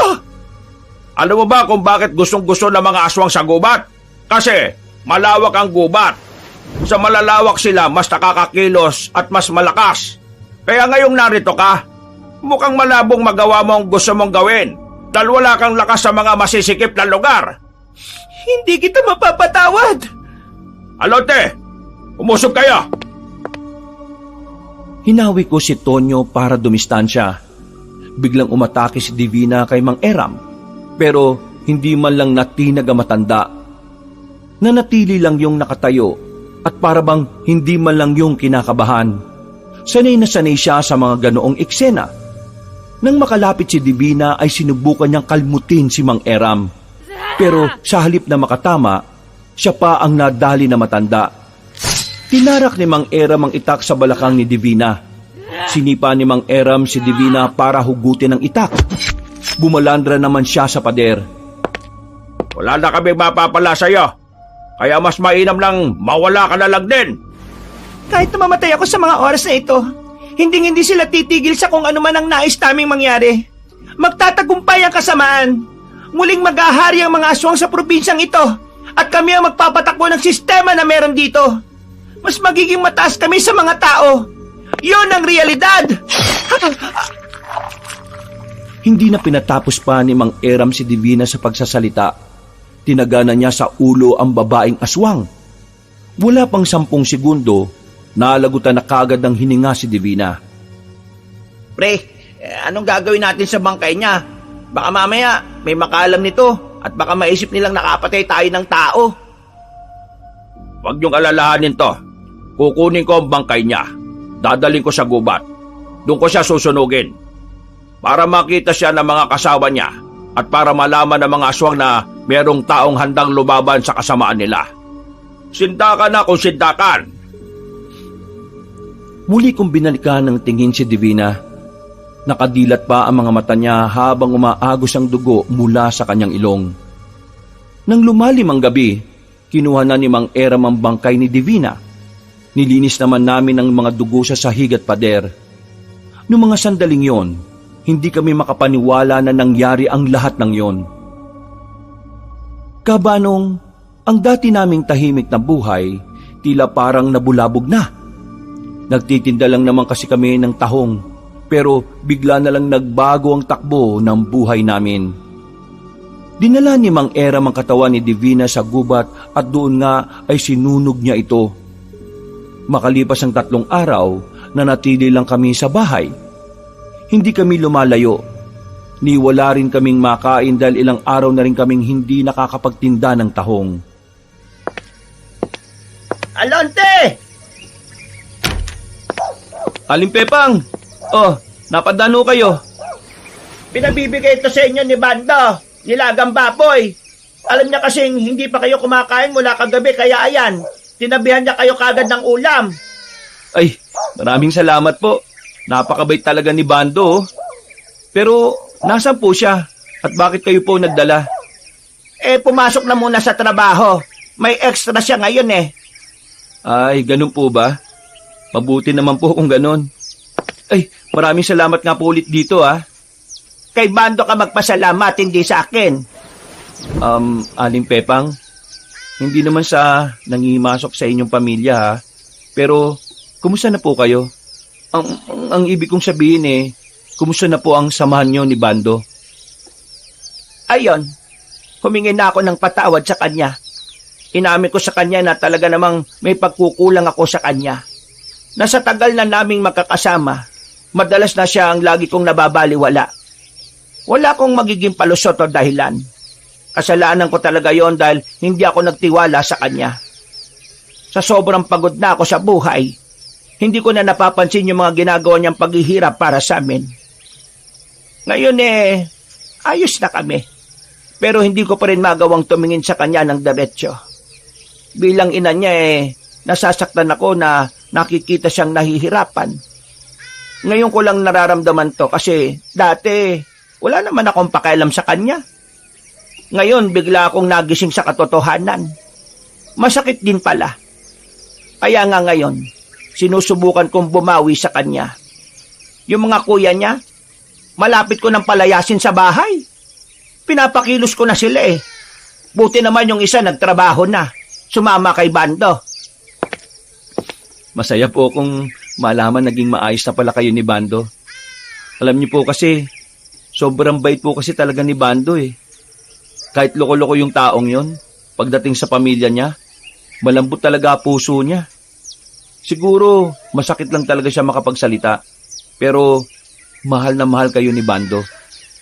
Kahit hindi niya sabihin, mararamdaman mo talaga yun Sana magtuloy-tuloy na.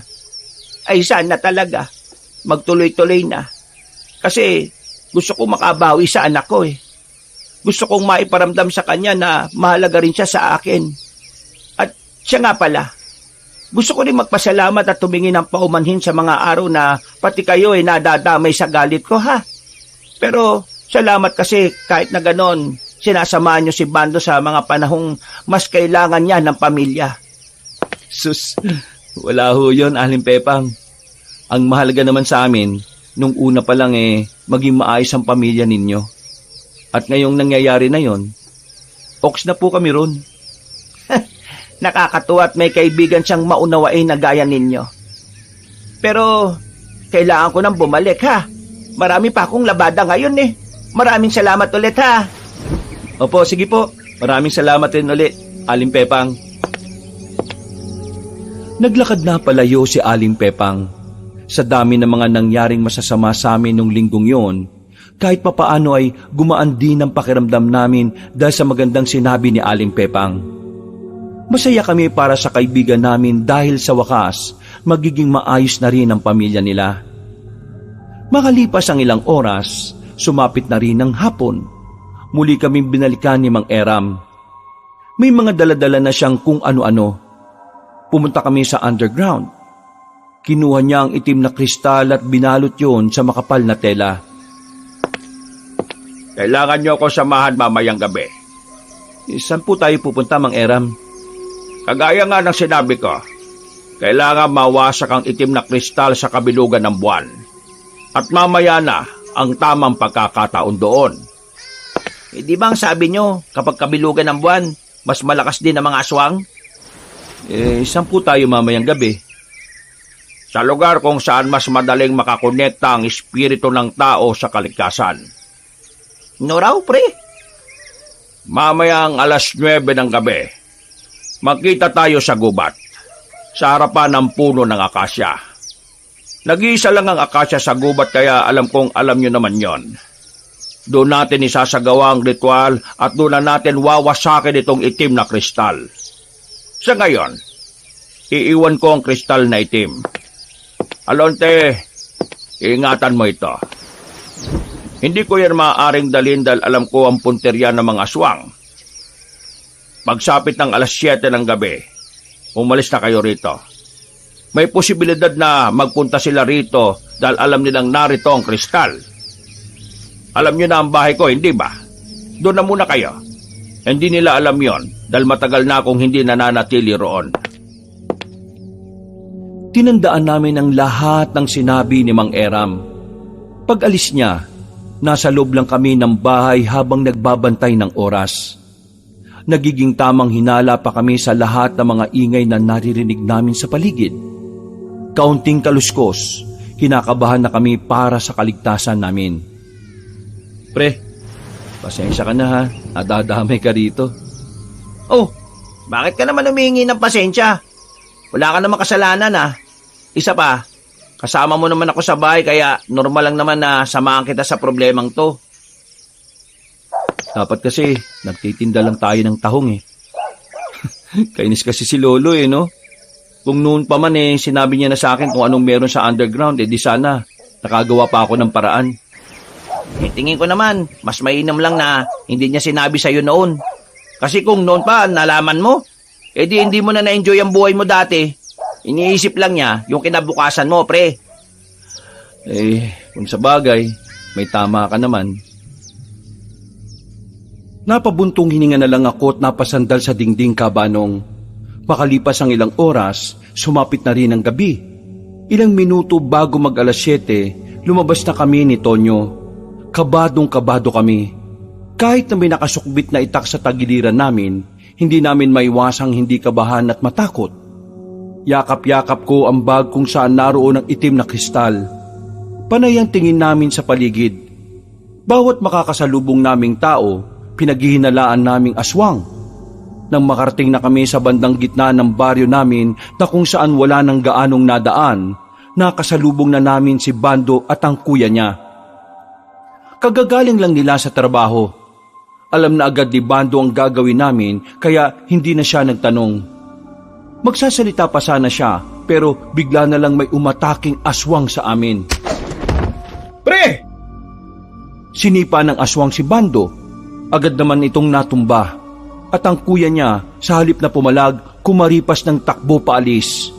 Naiwan kaming dalawa ni Tonyo para kalabanin ng aswang na yon.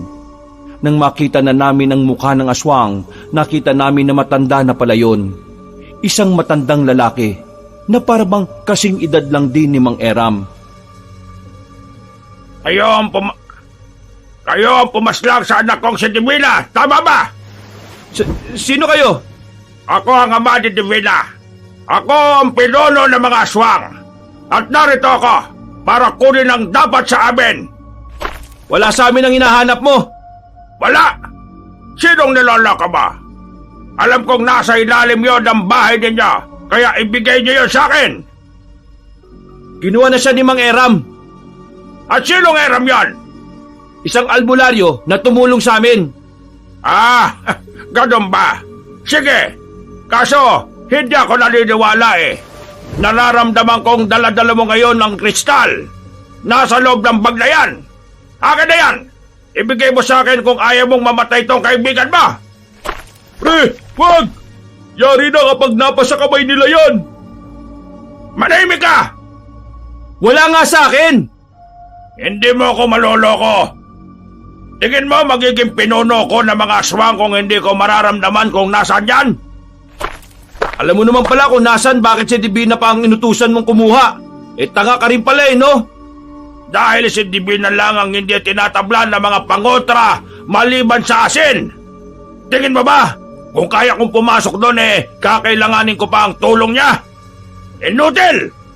Kaya ngayon, ibigay mo sa akin ang itim na kristal kung gusto mo pang makita ang nakakabwisit ng itim nitong kaibigan mo. Pre, ayos lang talaga ako. Nako! Bakit nandito to?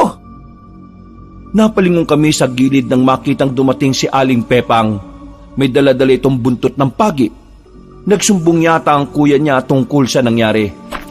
Ay! Layuan mo ang anak ka! Visit kang aswang ka! Ma! Huwag kang lalapit! Aling Pepang! Tumuloy lang si Aling Pepang. Hinagupit niya ng buntot ng pagi ang matandang lalaki. Pero nahawakan lang nito ang kamay ni Aling Pepang. Naglabas ng maabang kuko ang ama ni Divina. Tinutok sa leeg ni Aling Pepang at sa mga sandaling yon, mas lalong naging komplikado ang lahat. Para mas maganda at mas tensyonado, ito na lang ang gagawin nating kapalitan. Ngayon, papipiliin kita ulit. Ibibigay mo sa akin ng kristal na itim o mamamatay ang nanay ng kaibigan mo. Hindi na nakapagsalita si Bando noong mga oras na yon. Alam niyang pareho lang na mahalaga ang mga pagpipilian, pero nararamdaman ko sa kanya na kung siya lang ang masusunod, ang nanay niya ang dapat niyang piliin. Pero iniisip ko rin nung oras na yon na kung sakaling maibigay ko na sa matandang lalaki ang kristal na itim, magsisimula na rin silang maghasik ng lagim. Walang katapusang kasamaan ang magagawa nila dahil malaki ang tsansa na maging immortal ang mga aswang. Maikli ang pasensya ko. Hindi ako kagaya ng anak ko na maraming pasakalye. Kapag sinabi ko, gagawin ko yon. Kaya ito na ang huling beses na magtatanong ako. Itong matandang ito, o ibibigay nyo sa akin ang itim na kristal? Kung ano man ang sinasabi ng isang ito, huwag niyong ibibigay. Wala na akong pakialam kung ano mangyari sa akin. Matanda na ako. Kaunting buhay na lang ang meron ako sa mundo. Kaya wag niyong ibibigay ang kailangan niya. Manahimik ka! Pero ma, ngayon na nga lang tayo nagkasundo ulit Hindi ko kayang mawala ka. Bando, ang mahalaga, napatawad na natin ang isa't isa. Kaya ayos lang ako. Alagaan mo mabuti ang sarili mo, ha? Huwag mo nalang intindihin ang mga kapatid mo. Hayaan mo silang matuto sa mga sarili nila. Ang dami niyong dada! Papatayin ko na to! Sandali lang! Ano? Ibibigay mo na ba sa akin ang kailangan ko? Ibibigay ko ng itim na kristal. Pero bitiwan mo muna si Aling Pepang. Anong akala mo sa akin, tanga? Hindi ako ipinanganak kahapon, iho. Ibigay mo sa akin ang itim na kristal. Saka ako bibitiwan ng matandang ito. Wala akong tiwala sa iyo Mas lalong wala akong tiwala sa isang tao na isa sa mga pumatay sa anak ko. Alante, Wag! Ang ibibigay! Manahimik ka! Visit ka! Pre, anong gagawin natin? Baka mamatay si Aling Pepang. Inuubos mo talaga ang pasensya ko, bata! Tutuluyan ko na to! Wag! Eto na! Ibibigay ko na nga! Alam kong mas malaking kaguluhan na mangyayari sa oras na makuha na ng matandang aswang ang itim na kristal. Pero noong mga oras na yon, kahabanong, hindi ko rin kayang isipin ng magandang simula na mag-ina ay sa akin din magtatapos.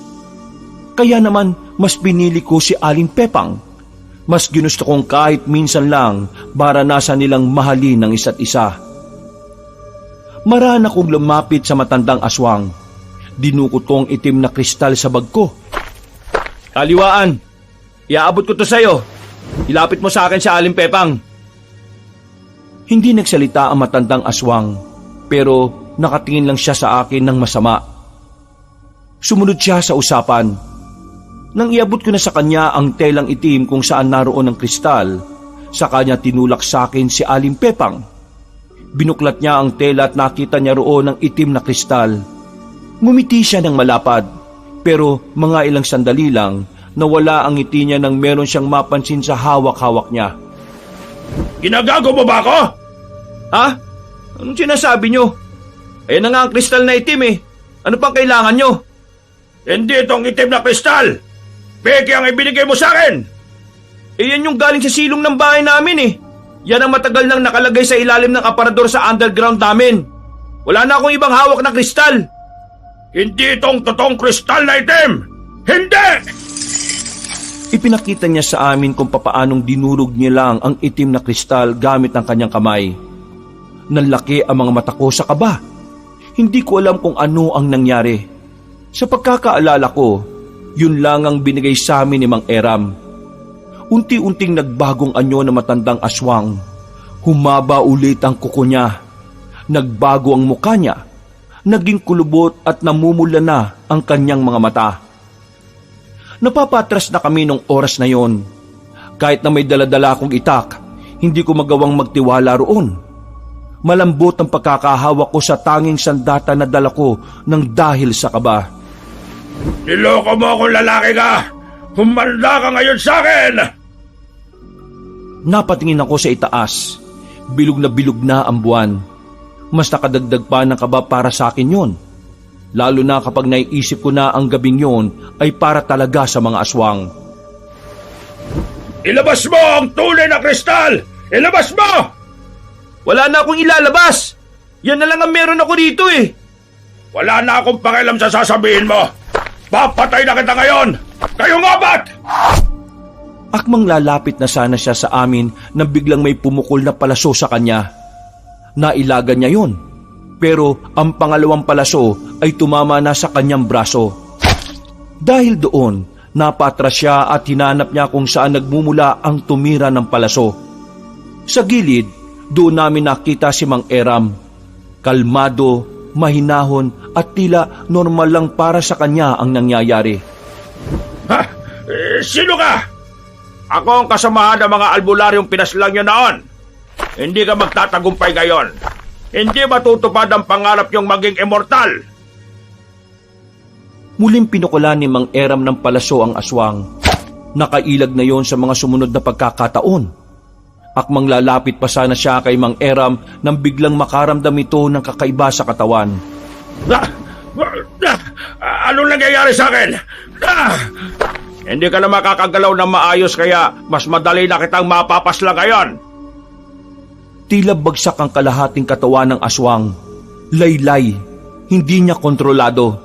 Kaya sa takot na baka mapatay siya ni Mang Eram, tumalunyo ng mataas sa puno at agad na ring umalis. Mang Eram, buti na lang dumating ka. Munti ka na kami. Anong ibig sabihin nun? Yung hawak kong kristal, hindi pala totoo? Nasa akin ang totoo. Plano ko na talaga to para walang sagabal mamaya. Sinadya kong isipin niya na nasa inyo ang kristal na itim para makakuha ko ng pagkakataon na mapas lang siya ng patalikod. Pero dumaplis lang eh. Pero hindi bale, mapaparelisa siya ng kalahating oras. Kaya magagawa na natin ang ritual ng walang banta niya. Ang lumalabas pala rito, Ginawa mo kaming pain? Ay, hindi naman sa ganon. Anong hindi sa ganun? Yun ang lumalabas sa ginawa mo. Wala kang sinabi sa amin na peke ang dala naming kristal. Munti ka na kaming mapahamak eh. Munti ka na mapahamak si Aling Pepang. Ano ba ginawa nyo? Ha? Nilagay nyo kami sa kapahamakan. Hindi ko sinabing peke ang dala niyong kristal. Dahil alam kong merong nakikinig sa usapan natin. Alam kong merong nagmamasid sa atin kanina. Hindi ko lang pinansin. Pero ang totoo, bago ang gabi, bantay sarado na tayo. Kaya kinailangan kong gawin yon. Hindi ko rin naman inaasahan na magbabago ang plano eh. Bigla-bigla lang talaga, kaya pasensya ka na. Ayos lang sa akin na nangyari. Mas maganda ang ginawa niya, Alonte. Ang malaga naman ngayon ligtas ang nanay ko. Ligtas tayo. Wala na tayong oras para magtalo. Kailangan nyo na ako samahan sa kagubatan para masimulan ko na ang ritual. Mga pre, mauna na kayo. Sisiguraduhin ko lang na ligtas ang nanay ko. Sige na, susunod ako sa inyo. Ma, tara na. Kahit nabatid pa ko kay Mang Eram no mga sandaling yon, Kabanong, sumama na lang din ako. Mas inisip ko na lang yung ritual na gagawin niya. Nagmamadali kaming makapunta sa gubat. Umupo na rin kami sa harapan ng punong akasya.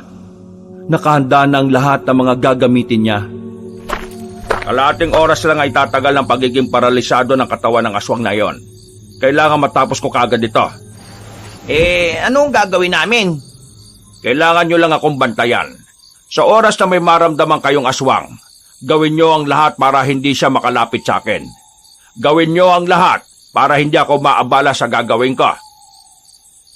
Sinasabi mong kakalabanin namin ng mga aswang na magtatangkang makalapit dito? Oo, ganun na nga. At tingin mo talaga kakayanin namin? Kailangan nyo kayanin. Pambihira naman Hindi naman kami biyasa sa pagpatay ng aswang eh. Ipagdasal nyo na lang na sana hindi nila maramdaman na narito tayo. Sige na, kailangan ko nang simulan nito.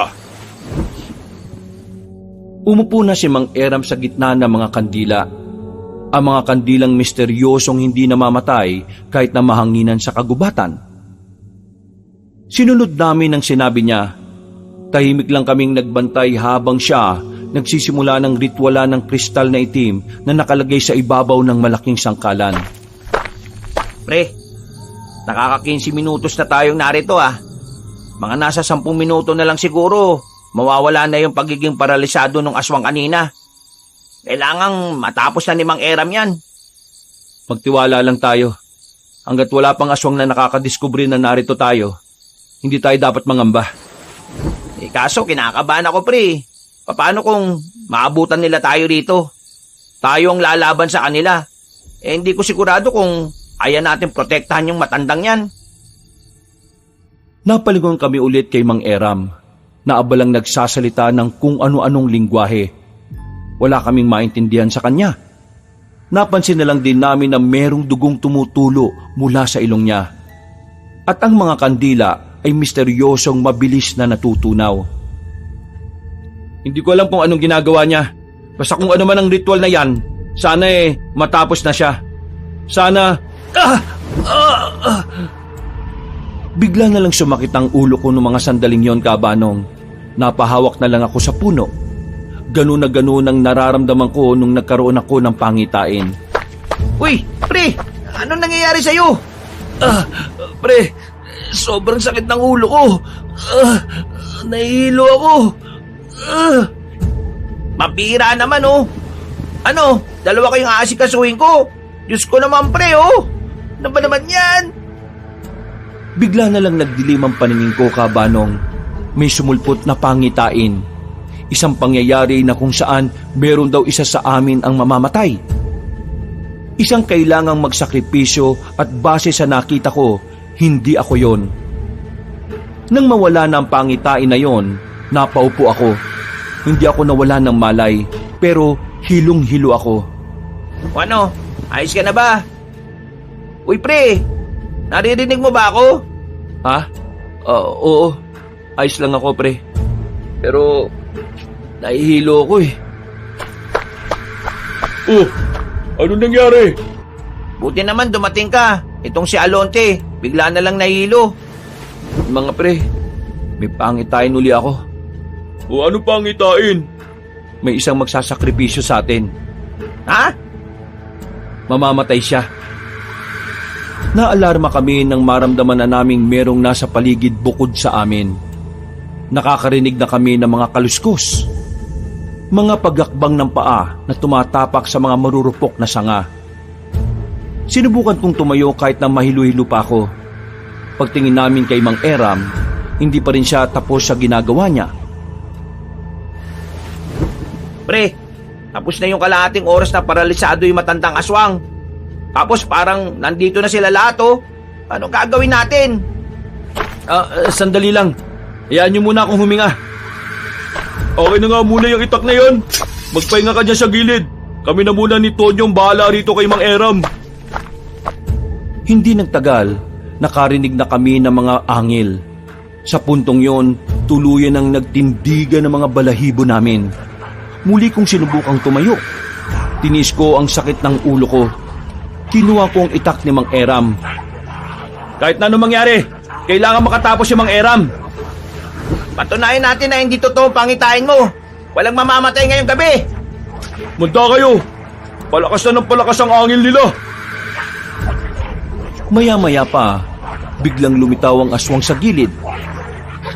Nakakatakot ang mga mukha nila. Mga naglalaway habang nakalabas ang mahahaba nilang dila. Ang mga kuko nila ay matatalim at nagdadala sa amin ng matinding takot.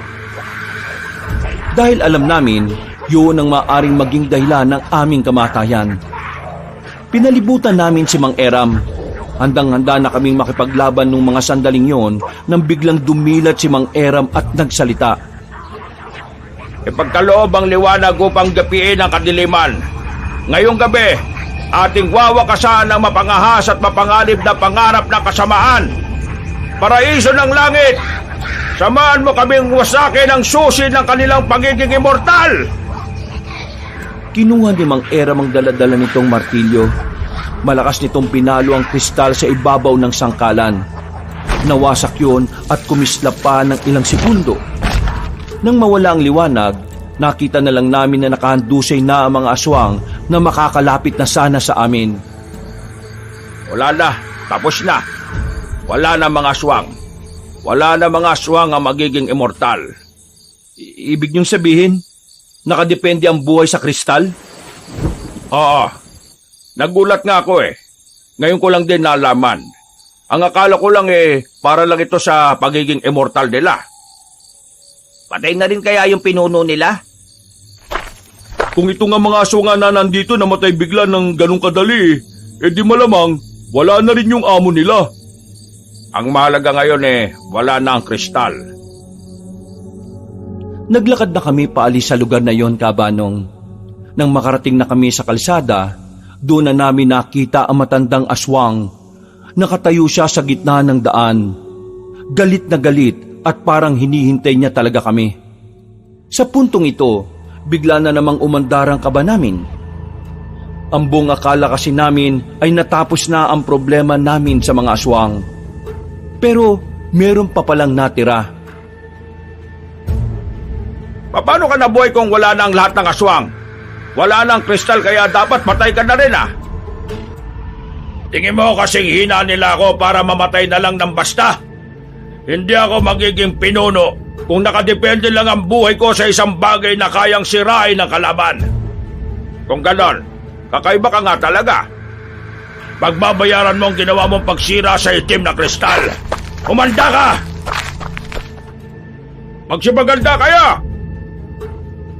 Gumapang ng mabilis ang matandang aswang papalapit sa amin. Tumalon siya na mataas. Pagbagsak niya, sinubukan niyang kalmutin si Mang Eram. Pero buti na lang ay agad na naisalag ni Mang Eram ang isa niya pang itak. Nagpulasan kami nang nasa gitna na kami ng aswang na yon. Iba na ang itsura niya. Hindi na siya mukhang matanda. Hinawi niya si Mang Eram. Sa lakas niya, bumalandra agad siya sa gilid. Akmang aatake ulit doon ng aswang pero tumakbo kaming tatlo papunta sa kanya. Muli siyang lumundag palayo. Umangil ng malakas. Tumulo pa ang laway niya na parang gutom na gutom. Iligtas na ninyo ang sarili ninyo. Malakas siya. Mapapahamak lang kayo. Hindi ka namin iiwan. Ikaw naman ang mapapahama kapag umalis kami. Makinig na kayo sa akin. May mga naghihintay pa sa inyo. Sa akin, wala na. Kaya ayos lang kung sakaling mamatay ako rito. Anong ayos lang? Walang ayos doon. Hindi ka namin iiwan. Sasamahan ka namin hanggang sa kamatayan. Di ba mga pre? Oo, tama si Alonte. Pangeram, wala na tong atrasan. Abay mga pasaway talaga kayo. Tapos na ba kayo magpulong? Kasi sasabay-sabayin ko na kayong ihatid sa impyerno. Masyado ka maraming sinasabi. Biglang umangin ng malakas ang aswang. Sa sobrang lakas ng angil niya na nakita ang tenga namin. Hindi kami makagalaw dahil sobrang nakakabingi. Sumakit lalo ang ulo ko. Sa isang iglap lang, parang wala na talaga kaming tsansa na tapatan ng aswang na yon. Buwisit! Anong nangyari? Hindi ko na naituloy ang sinasabi ko nang maramdaman ko na lang na lumipad na ako. Yung pala, inatake kami ng aswang. Tumama ang likod ko sa poste at si Bando sumadsad pa sa lapag. Si Tonyo naman, tumama naman sa puno, habang si Mang Eram naman ay bumulagta sa may gilid. Ito ang kabayaran ng inyong pagiging ambisyoso na talunin ang lahi ng mga aswang! Nagaiho, tumakas na kayo! Ako na ang bahala rito! Sige na, tumakas na kayo! Nang sabihin ni Mang Eram yon, pumasok agad sa isipan ko na baka siya ang sinasabi sa pangitain ko na mamamatay para may mabuhay. Nabahala ako. Nangamba ko pero hindi ko na kaya pang tumayo. Masakit ang buong katawan ko. Masakit din ang ulo ko. Yung dalawang kaibigan ko naman ay nanatili pa ring nakahiga. Sinubukan kong tumayo pero bumagsak lang din ako. Maya-maya pa, nakita na naming nilapitan ulit ng aswang si Mang Eram. Sa mga oras na yon, nararamdaman kong tatapusin na niya ang matandang albularyo. Wag! Wag mong gawin yan! Ang mga albularyo ay salot sa mga plano ng mga aswang. Ang mga albularyo ay ang mga taong hindi na dapat mabuhay. Dahil masyado kayong pakilabero. Isusunod na kita sa mga kasamaan mong inuna ko ng ihatid sa impyerno. Hindi! Hindi ka magtatagumpay! Anong nakakatawa? Ha? Anong nakakatawa? Nakakatawa ka kasi mag-isa ka na lang. Kahit mapatay mo kami, wala ka nang kasama. Mag-isa ka na lang. Malungkot. Walang kasama. Mag-iisa kang gagawa ng paraan para maisalba mo ang sarili mo. Wala ka nang... Manahimik ka! Hindi ako naapektuhan sa mga sinasabi mo! Napatigil ang aswang na makita niyang may latang tumama sa katawan niya. Hindi pa ron natapos yun. Dumami pa ang lata na binabato sa kanya mula sa gilid-gilid. Maya-maya pa, naglabasa na ang mga tao. May mga dala silang kung ano-anong pwedeng ibato. Sige mga kasama, batuin ang aswang na yan! Salot yan sa baryo natin! Mo! Salamat naman sa Diyos! Buti na lang talaga. At tapusan mo ng aswang ka!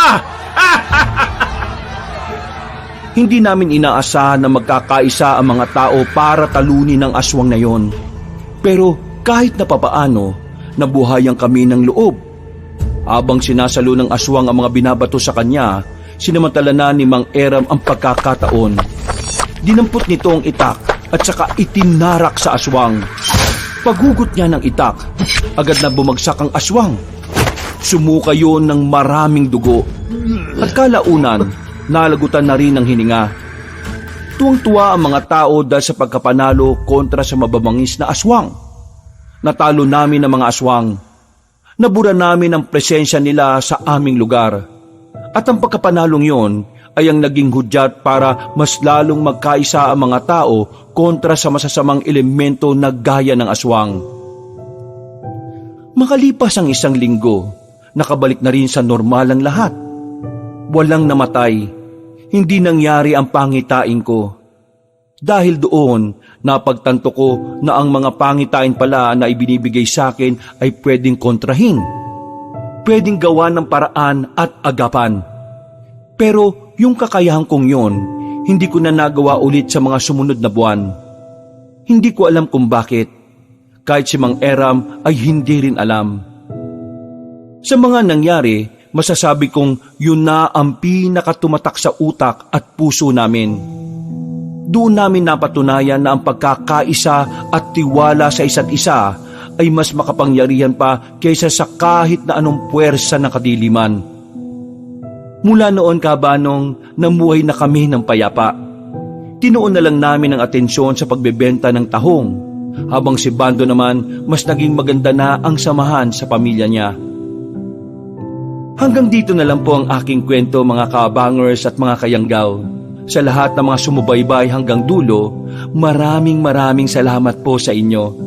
Sana ay nagustuhan nyo at nakakuha kayo ng aral kahit na papaano. Muli, ako po si Alonte at ito ang aking kwento. Pinagpalang araw sa inyong lahat. Mga kabangers, mga kayanggaw, kabanong poli, maraming salamat po sa pagsubaybay sa ating magandang kwento ngayong araw.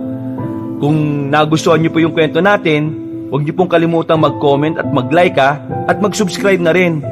Pero kung medyo nabitin po kayo sa kwento natin, maaari po kayong bumisita dun sa isa pang channel natin. Ang pangalan po ng channel natin na yon ay Pamela Clamil. So, bisitahin niyo po kaagad yon at huwag niyo rin pong kalimutang mag-subscribe pagka nagustuhan niyo po yung mga kwento natin doon. And also, don't forget to comment and like.